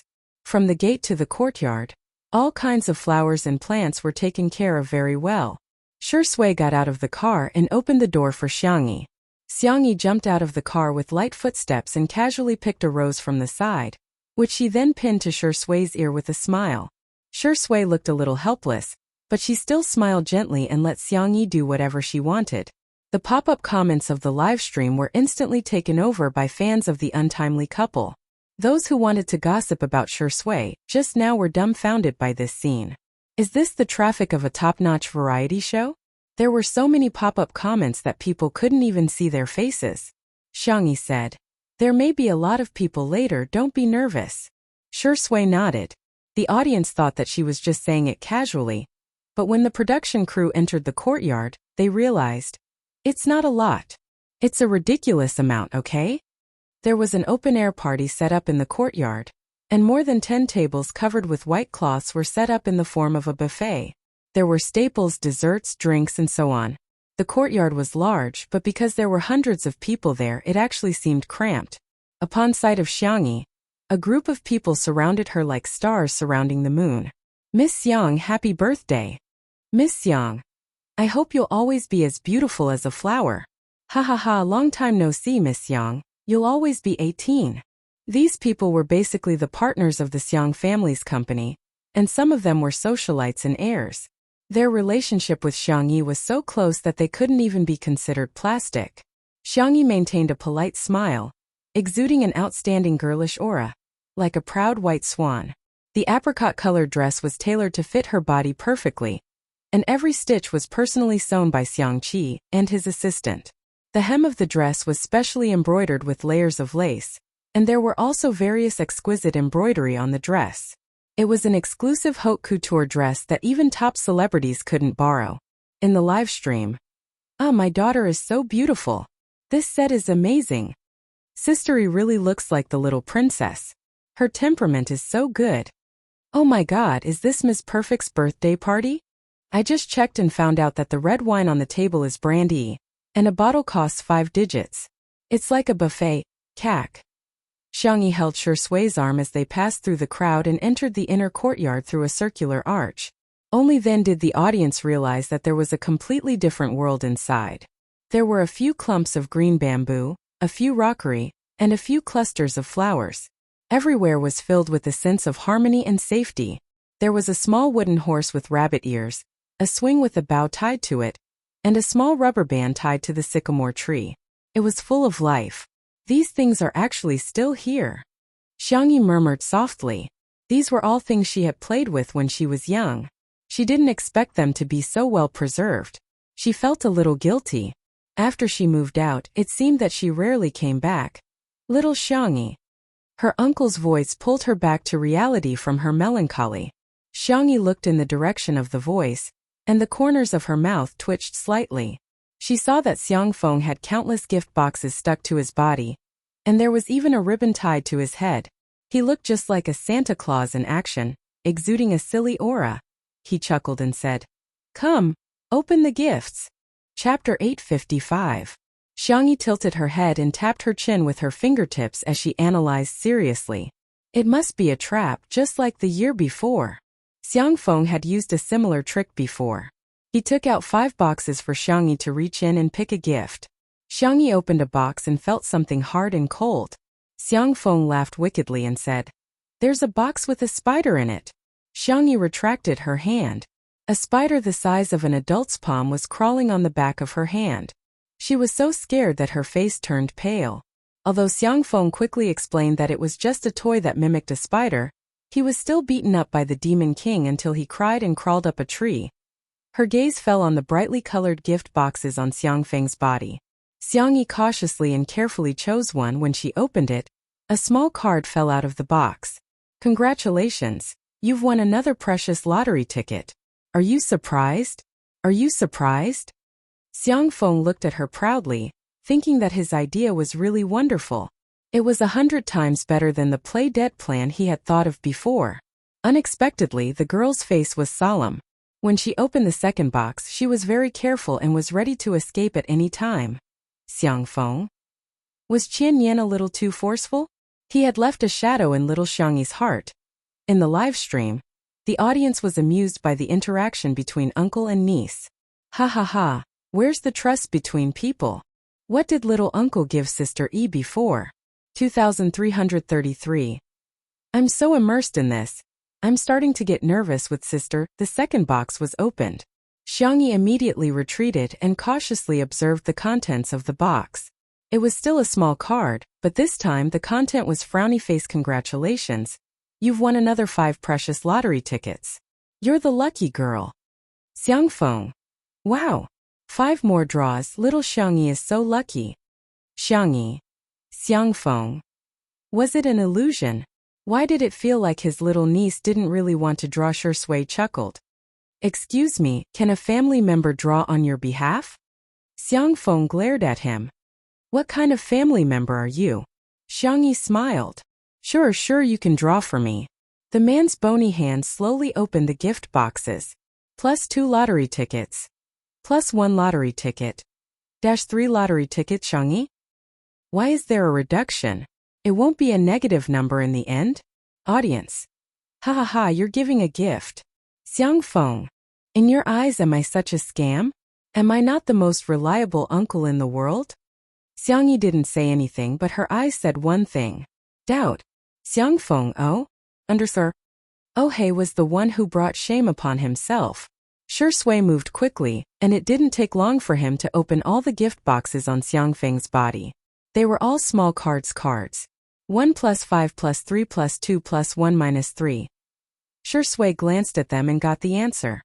21. That's fast. Xiangfeng complained in a low voice. He cleared his throat and said, Congratulations, little Xiangyi. You've won a total of 21 lottery tickets. Each ticket can be exchanged for a gift. 21 years old. Corresponding to 21 gifts. Xiangyi was stunned. So she had misunderstood her uncle. Xiangfeng said mysteriously, I didn't put a spider this time, I put a little frog. I caught it with my own hands. Ha ha ha ha. Shui. Audience. Xiangyi was so moved that she held back her tears. Chapter 856. Spiders and frogs happened to be the two creatures that Xiangyi was most afraid of. Xiangfeng, who had watched her grow up, knew this very well. The program crew looked at each other and came to a conclusion. Sure enough, there was a reason for everyone's love and bullying. The live stream viewers couldn't help but laugh. Oh, Xiangfeng, what kind of boss are you? Little frog, Xiangfeng, lonely, does it sound good? Smile, smile. Case solved, little uncle's bullying status is well deserved. No one can shake him. Even though her little uncle was indeed a little unreliable, Xiangyi still hugged Xiangfeng. Little uncle, you're so nice. Xiangfeng said matter-of-factly. Of course you're good to our little Xiangyi. Our little rabbit is worth it. Xiangyi's little face dimpled as her heart warmed. At this moment, Xiangfeng changed the topic. We've already used spiders and little frogs. What surprise should we prepare for next year? Lizards? Snakes? Little uncle's bad taste was really. Xiangyi sighed helplessly. Forget it. What else can my little uncle do?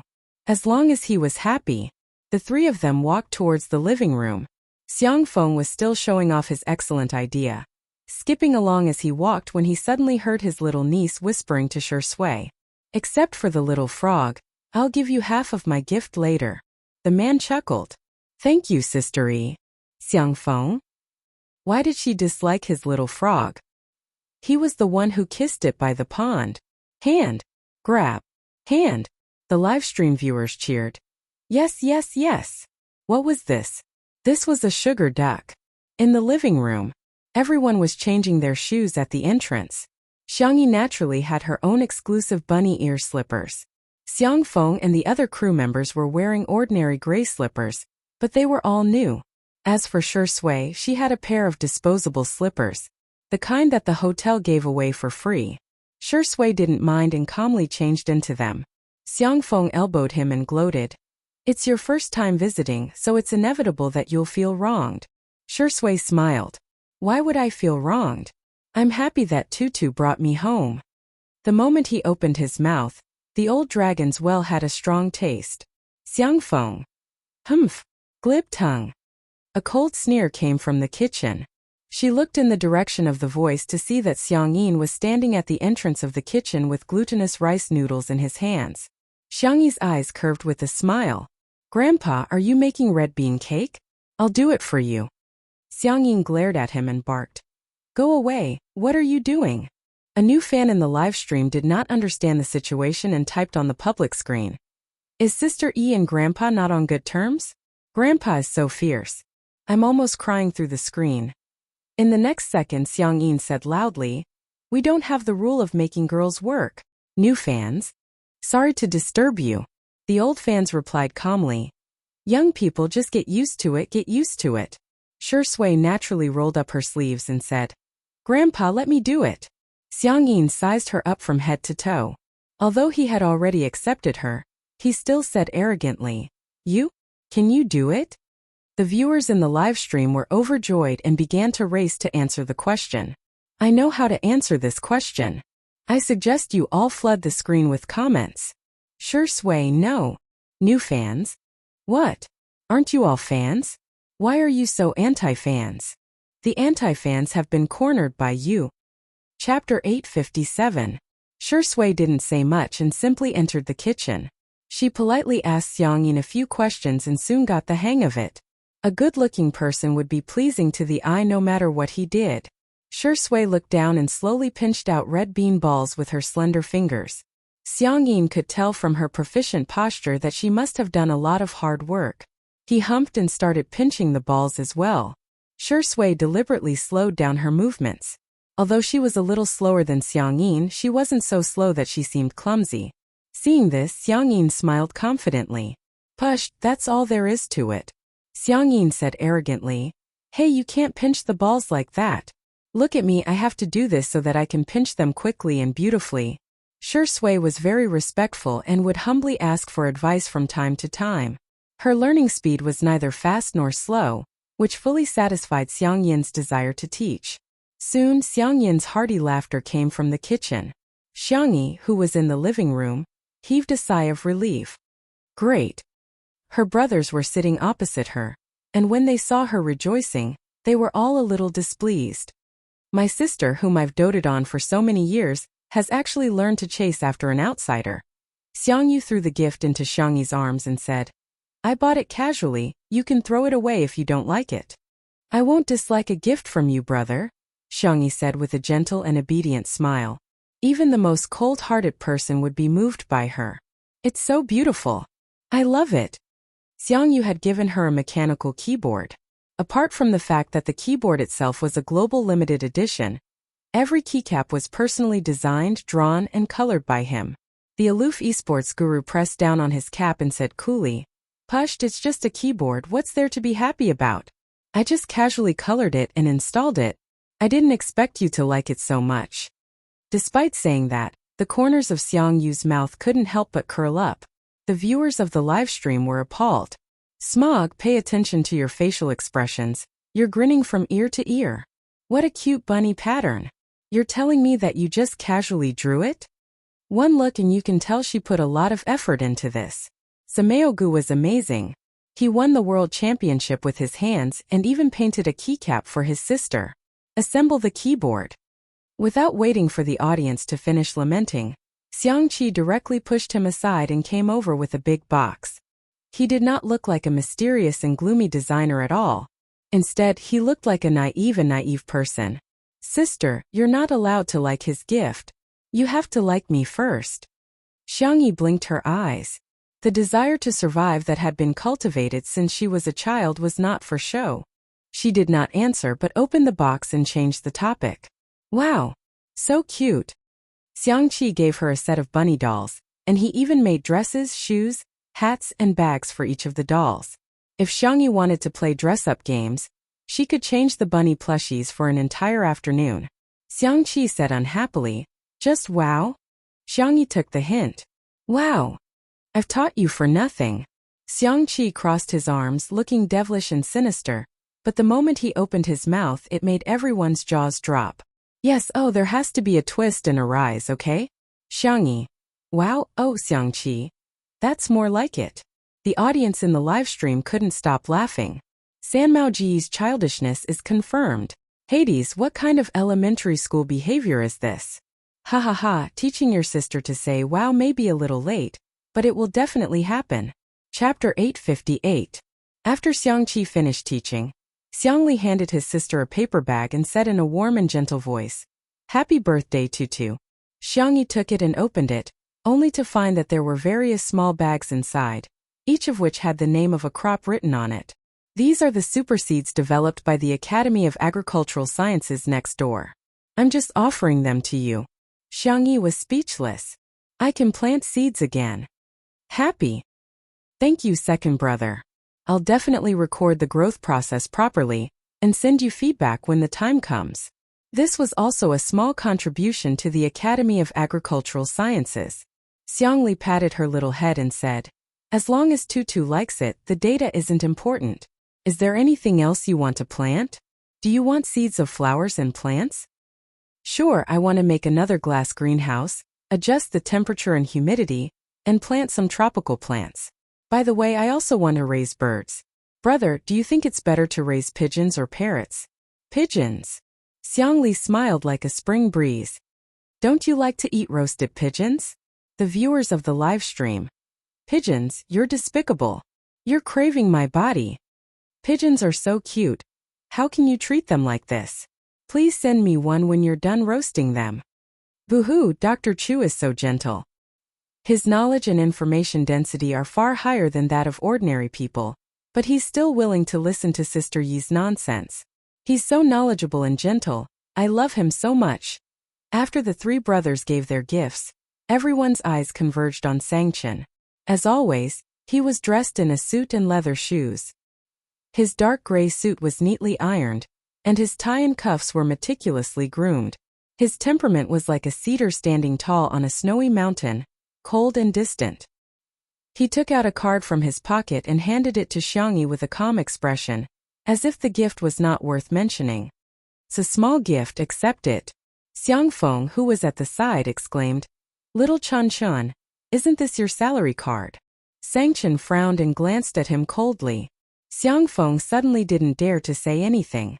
The audience, the live streaming room, which was already bustling with activity, was now in an uproar. I'm jealous, I'm a lemon essence, orange essence, grapefruit essence. Other girls' boyfriends won't let me down, and other girls' brothers won't let me down either. Crack, crack, crack. I've seen a husband hand over his salary card to his wife, but this is the first time I've seen an older brother hand over his salary card to his younger sister. This was what it meant to be loved by everyone. I'm so envious that I'm shedding tears. I want Sister E to roast a pigeon. Xiangyi was stunned for a moment. Her first reaction was to decline. I can't accept this, Sangchen. What? Are you looking down on me? No, then take it. Before Xiangyi could think of a reason to refuse, Sangchen had already placed the card into her small bag. Buy whatever you want. Don't make yourself suffer. Sangchen, who had always been a man of few words, said a few more words of blessings, which was rare for him. Joy, peace and peace. You can look forward to it. Xiangyi's eyes turned red as she nodded vigorously. Sangchen responded indifferently with an Suddenly, Xiangyi threw herself into his arms. Brother, you have to be well too. Sangchen's body stiffened. He wasn't used to such emotional expressions, but he still raised his hand and gently patted the little bunny on the back. You'll never have to grow up. I'll spoil my little sister for the rest of my life. Chapter 859. This scene made many people in front of the screen feel like crying. At the scene, Xiang Yu and the others were fine, but Xiang Feng burst into tears. Little Chan Chun, you finally said something human after being a jerk for so many years. In an instant, everyone stood a little further away from him, lest they get implicated when the devil flew into a rage. The viewers in the live stream were originally in tears, but they burst into laughter at this moment. Feng Feng, has your mouth been blessed? Ha ha ha, Xiang Feng must have been beaten up a lot since he was a child. Uncle Xiang's mouth is perfect for team battles. Once he opens his mouth, he'll definitely be able to draw hatred. Xiang Feng was crying so hard that tears and snot were flowing down his face. He even took the initiative to run over and hug the siblings. Be good, both of you. I'll take care of you for the rest of your lives. Sangchen looked at the tears dripping onto the sleeves of his suit, and the corners of his eyebrows twitched. Bear with it. What are you guys still standing there for? Let's hug. Xiang Feng roared at the other three. Xiang Yu and the others hesitated for a while, but all of them said no. It's disgusting, no way. You're too pretentious, sissy. I don't like physical contact with humans. However, their bodies were very honest. The three of them walked over and hugged each other tightly. They weren't used to it at all. However, it was surprisingly heartwarming. It was a wonderful feeling. Madame Xiang was sitting on a rattan chair not far away. Seeing this, she wiped her tears with a handkerchief. She was old and couldn't bear to see such things. Xiang Yin and Shi Sui, who were in the kitchen, also cast their gazes over. Xiang Yin said, This little rascal has been unreliable for decades, but today, he's acting up. Shi Sui smiled gently at the side. Great. It's great that Xiang Yu is so happy. After the hug, everyone was a little uncomfortable. Xiang Feng was holding a tissue and blowing his nose while huffing and puffing. Sangchen looked at the snot that had stained his lapel, gritted his teeth, and silently took off his jacket. Continue to bear with it. It's Xiang Yu's birthday today, so I shouldn't beat Uncle Xiang up. Xiangyi's eyes were red. She used the excuse of going to the bathroom and washed her face with cold water. Her phone vibrated. She picked it up and saw that it was a message from Nan. Nan, how Nan? Wow! Is your mother-in-law crazy? Xiangyi sent a question mark over. Then Annan sent her a link. Xiangyi clicked on it. A few minutes later, in front of the washstand, the little girl was so angry that her shoulders were trembling. Other than her family, there were very few people or things that could make her so emotional. When the audio file reached the end, it automatically started to loop again. Leave him. The Shi family has the genes of lunatics, so sooner or later, Shi Sui will also go crazy. His father is trash. He's the same. He might even be worse than trash. Every sentence was like a curse. These were all the conversations that Xu Xia had with her in the glass greenhouse that day. What made Xiangyi even angrier was that Xu Xia had tampered with her words. Auntie, have you ever thought that all of this is your problem? What are you talking to me about? I don't want to hear it at all. I just want to be with him. You're not fit to be Shi Sui's mother at all. I'm enough for Shi Sui. Please leave. After listening carefully, she realized that these words didn't sound smooth. It wasn't difficult for Xiangyi to guess what kind of audio software was used. With a cold expression on her face, she dialed Xu Xia's number. Beep. The call was hung up. Chapter 860. Xiangyi bit her lower lip. She couldn't figure out why Xu Xia would slander her own son. The person who hurt her was Father Shi. What was the point of venting her anger on Shi Sui? Xiangyi took a deep breath. She couldn't wait for Sichuanbai to remove the trending topic, so she wrote a program to forcibly hide the entry. However, it was better to open it up. Hiding the entry could only control public opinion on the internet, but it couldn't solve the root of the problem. Xu Xia. The Xu family and the Xiang family lived in the same villa area. Xiangyi planned to go directly to the Xu family to find the Xiang family. She didn't want others to know. Halfway through the window, she heard her little uncle's voice behind her. Little Xiangyi, what are you doing? It's too dangerous. Come down quickly. Oh. Xiangyi made a shushing gesture and lowered her voice. Little uncle, I'm going out for a while. I'll be back soon. Xiang Feng straightened his back and assumed the posture of an uncle. Where are you going? Xiangyi hesitated for a few seconds and chose to be honest. That's about it. I'm going to the Xu family now. Xiang Feng, who had always been talkative, fell silent. Xiangyi sensed that something was wrong and narrowed her eyes. Little uncle, do you know something? No, nothing. Xiang Feng waved his hand. The girl's eyes flickered and she decided to test him. Then I'll go. No, wait. Xiang Feng strode forward and grabbed Xiangyi. Don't go see that woman. She's not normal at all. As soon as he said that, Xiang Feng felt that he had misspoken.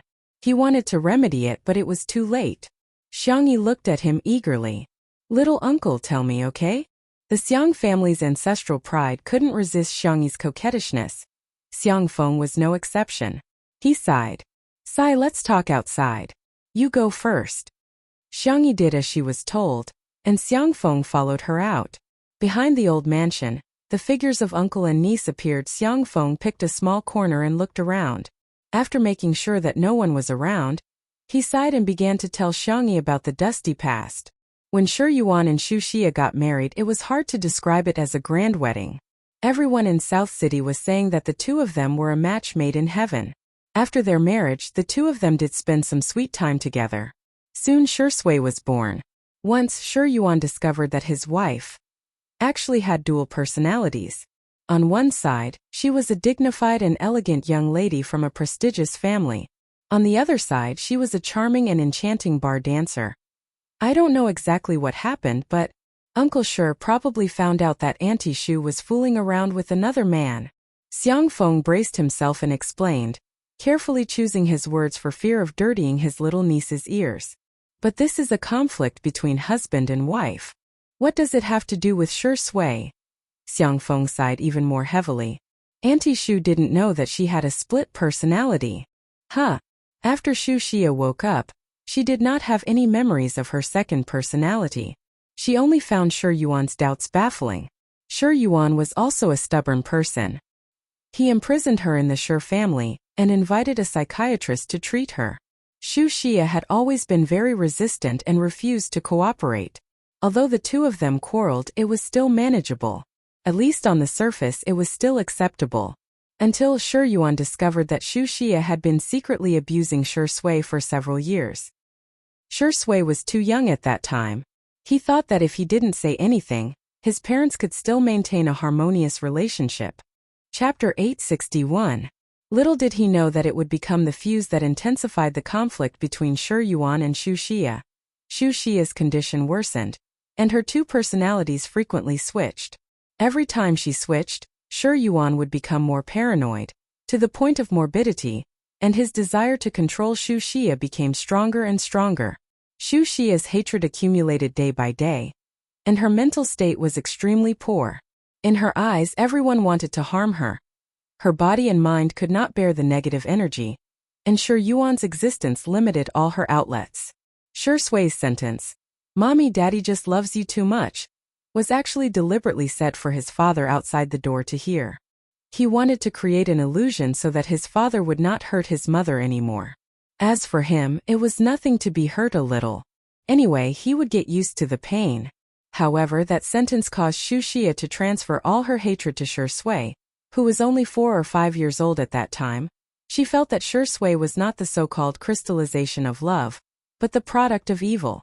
Therefore, the abuse began to intensify. She was not a qualified mother, and Shi Yuan was not a qualified father. At first, he still spent some effort on his son, but later, he was possessed and all his attention fell on Xu Xia. For Sui, that period of time must have been very dark and painful. Let's not talk about it. Although he was such a dog, every time I think of how he was when he was young, I feel that there's nothing I can't forgive him for. Xiang Feng sighed. He was a few years older than Shi Sui, so he remembered it very clearly. When Shi Sui was carried out of that hellish place, he was skinny and had all kinds of scars on his body. However, the little boy's expression was indifferent and numb, as if he had lost his normal perception of everything. What made Xiang Feng the most uncomfortable was when he saw Shi Sui subconsciously cover his eyes with his hand when he came into contact with the sunlight. He couldn't help but wonder if it was because he was always hiding in the dark that he was afraid of seeing the light. Xiangyi listened in a daze. Her eyelashes trembled slightly and were stained with moisture. After a while, she raised her little face and held back all her tears. Now was not the time to be pretentious. Instead, it was when he was protecting Shi Sui.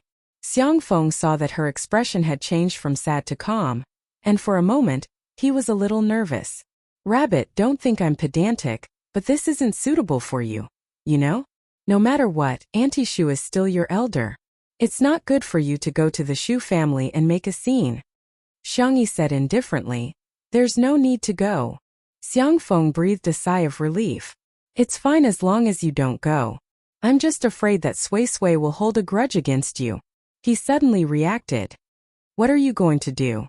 Xiangyi shook her phone. "Uncle, you don't think that only Madame Xu knows how to record, do you?" Xiang Feng? Was this even possible? Sorry, this question is beyond the syllabus. Just as the public opinion was getting more and more heated, Xiangyi, who rarely posted on Weibo, suddenly updated her status. The content was very simple. There were only a few numbers and a complete audio file was attached. Xiangyi v1. Rumors stop with the wise. 2. The rumormonger must be investigated to the end. The netizens were the first to arrive at the scene and were shocked by Xiangyi's attitude. F***ck, Sister E is so stubborn.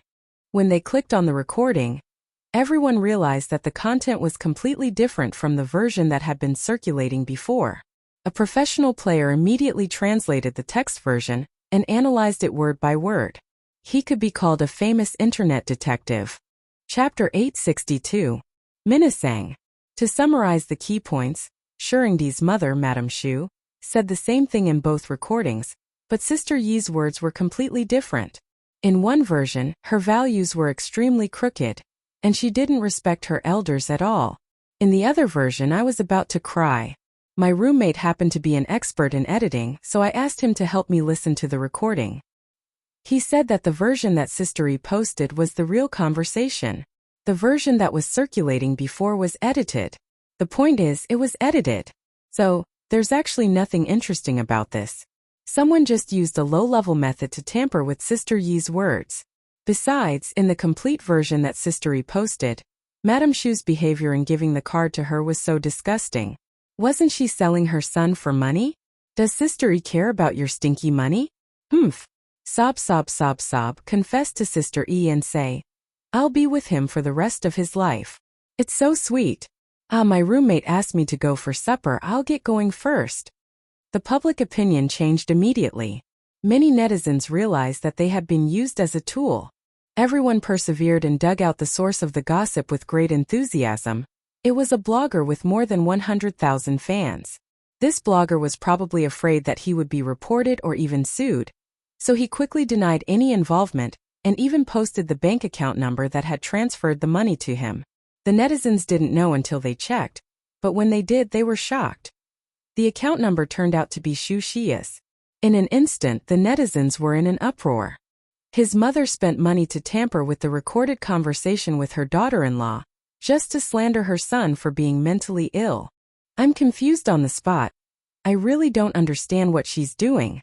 This should be one of the top 10 shocking news stories of the year, right? What kind of confusing behavior is Madame Shu doing?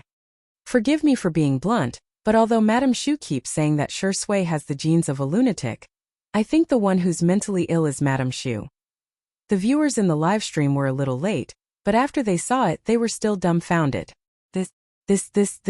Some netizens wanted to type in the comments section, but they hesitated. Especially those who had called Shui a lunatic. They were too embarrassed to say anything and could only pretend to be dead. The Shui sisters, on the other hand, wept with joy. Sister E is awesome. I won't say anything else. From now on, Spicy Tutu is my half-sister. I agree to this marriage. Sister E, when are you going to marry our Shuringdi? Or even our Shuringdi could marry you. We don't mind him being a gigolo, really. The live broadcast room was filled with joy and happiness. Old residents, balcony. Shui received a call from Si Chuanbai and roughly understood the situation. He was being protected by the little rabbit again. Shui didn't have the inexplicable chauvinism of some men and didn't think it was shameful. On the contrary, he felt very happy. She had never experienced such happiness in her life. He took out a velvet box from his pocket, his eyes deep and gentle. Would she agree? All of a sudden, two familiar figures entered his ears. The uncle and niece, who had mastered their tree-climbing skills, easily climbed over the wall of the courtyard. Little uncle, do you think I'll scare Shui if I propose to him? Will he say yes to my request? Should I bow or kneel down? The girl's soft and gentle voice entered his ears, causing him to feel a little itchy. His heartbeat became erratic. The following words are not charged. Ha ha ha. Nuanyuan is going to celebrate the new year. There might not be any new chapters later. If there aren't any, I'll make up for it tomorrow night. Thank you for being with me for the past year. This year, Nuanyuan is writing novels, learning novels, and Gonfan. Gonfan is not bad at all. I hope that in 2021, we can continue to grow and become outstanding together. Everyone. New year. Fast. Happy. Chapter 863. The girl's soft and gentle voice entered his ears, causing him to feel a slight itch. His heartbeat became erratic. It turned out that there was really such a person in this world who could easily affect his heartbeat. The conversation between the uncle and niece continued. Xiangfeng asked, "What did you say? You want to propose to Shui?" "No." He felt like vomiting blood. "Why is my little bunny so unreserved?" Xiangyi tilted her head and asked, "Why?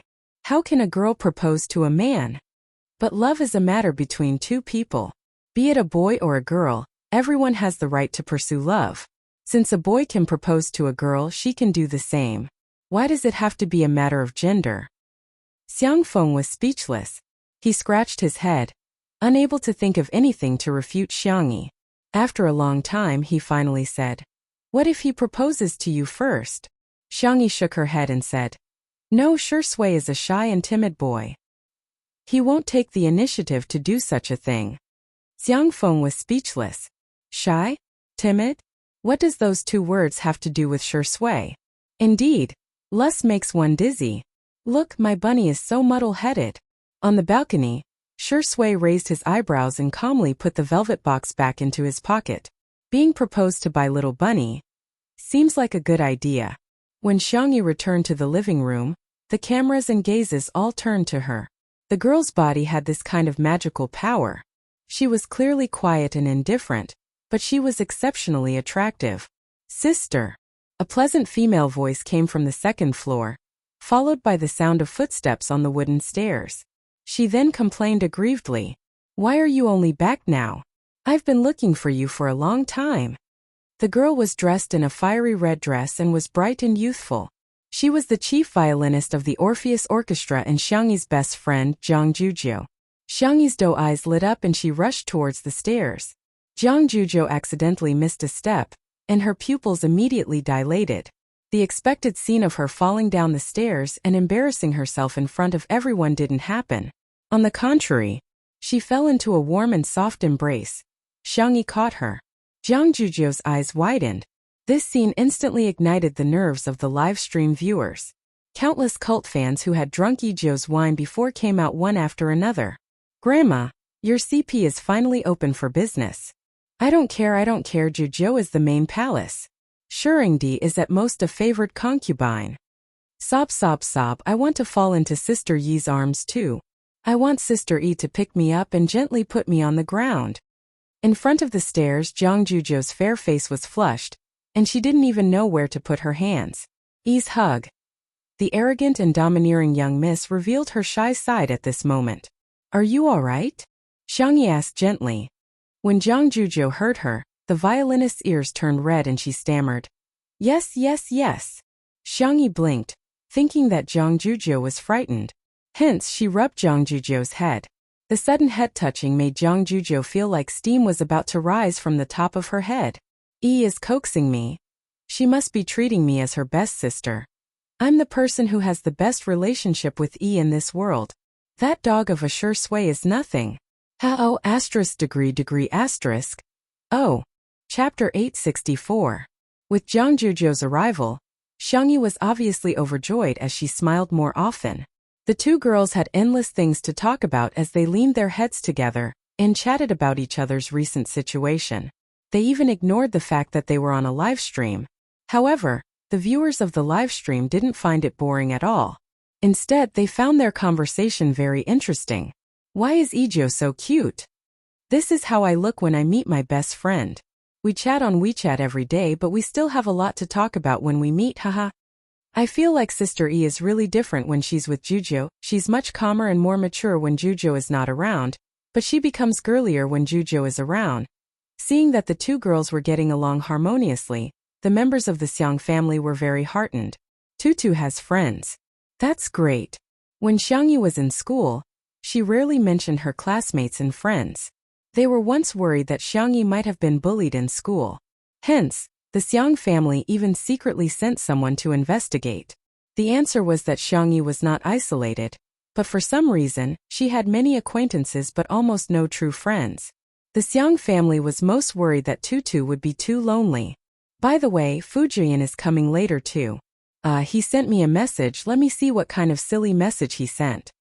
Zhang Juzhou took out her cell phone and shared her chat history with Fujian in front of Xiangyi without hesitation. Little Fu tomorrow, Rich. I'm going. Little Fu tomorrow, Rich. I'm almost there. Little Fu tomorrow, Rich. Sob, I knocked it. Zhang Juzhou asked excitedly. What did you knock it on? Did the couple I told you about sprinkle sugar on you again? Xiangyi's eyes were also full of anticipation. Fujian sent a voice message over. I knocked my knee. Zhang Juzhou couldn't help but roll her eyes. The viewers of the live stream burst into laughter. Turns out it's not that. Ignore him. Zhang Juzhou pursed her lips and continued. Why does he have so much nonsense to say every day? Here, this is my gift to you. I just casually prepared it. I didn't prepare it carefully. The young lady handed a gift box to Xiangyi. It was a beautiful champagne-colored ribbon with a greeting card and a small bouquet of baby's breath. The packaging was exquisite, and it was obvious that she had put a lot of thought into it. It was something that Sangchen and the others could not compare to.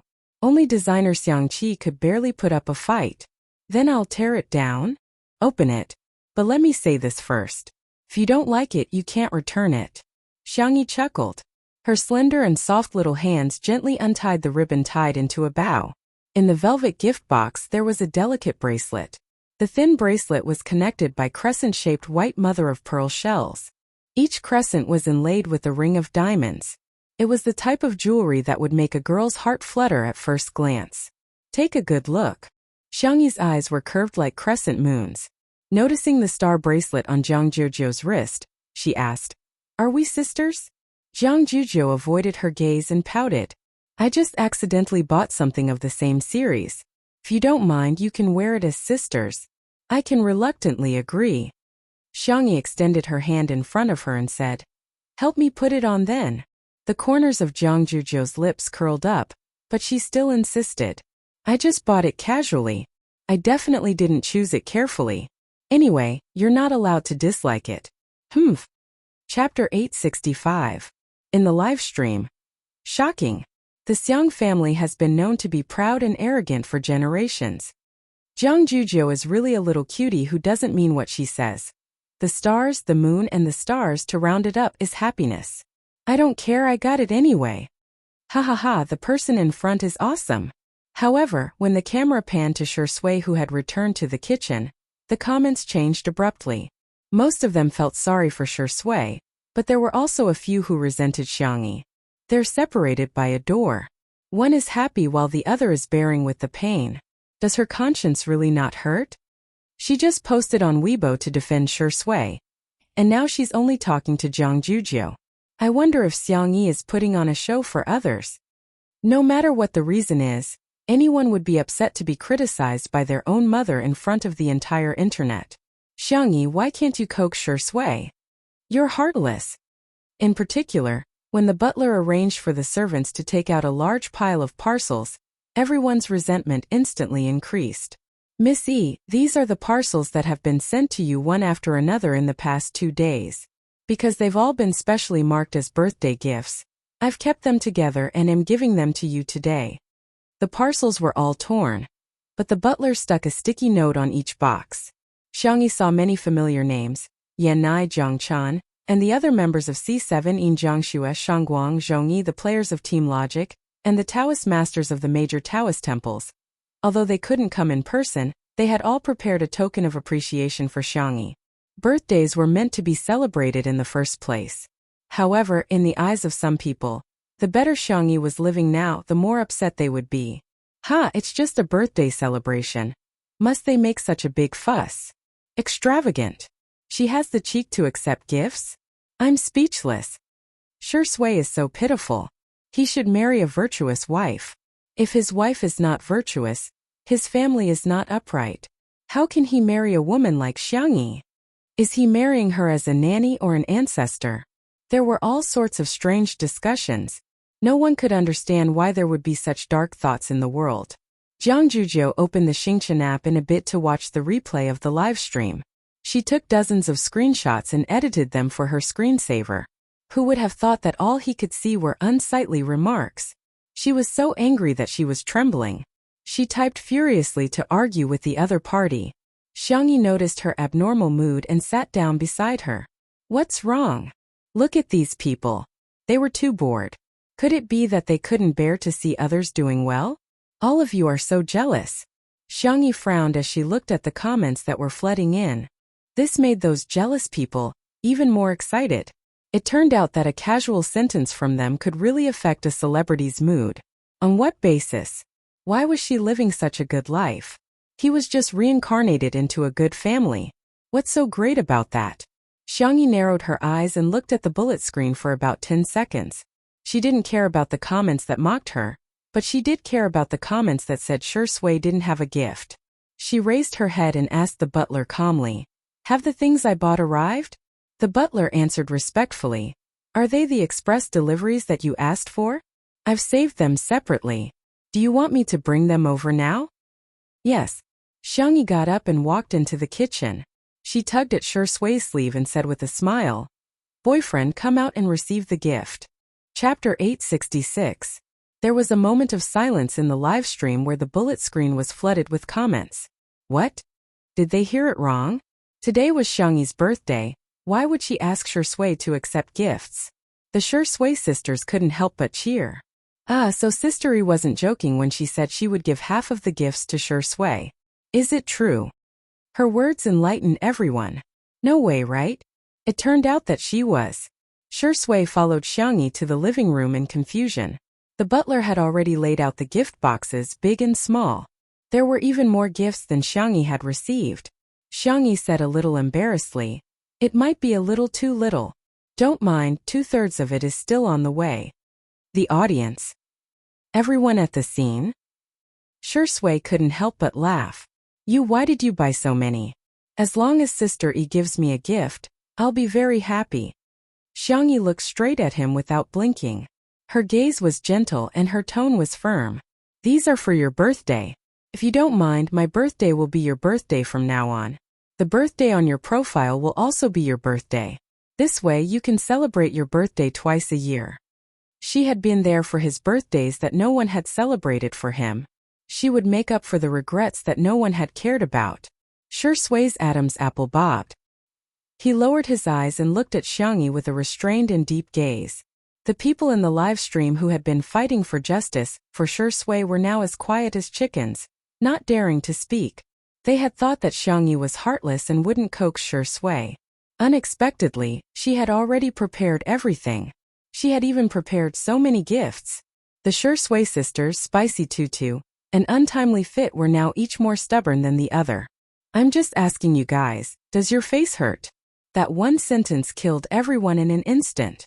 Those people either left the live stream dejectedly, or pretended that they hadn't posted anything. In the living room, Xiangyi took a deep breath. She was so nervous that her heart was pounding. Her cherry lips opened slightly. "Shui, I have something to tell you." Her lips were sealed by the man's large palm. It was warm to the touch and slightly rough. She looked at the man in front of her in confusion. Shui was also looking at her. The usual laziness on his handsome face was gone, replaced by gentleness and seriousness. His voice was extremely low, revealing a hint of affection. "There are some things that a man should take the initiative." Xiangyi stared blankly for a moment before she suddenly realized something. He couldn't have heard it, right? Shui was dressed in a formal suit today.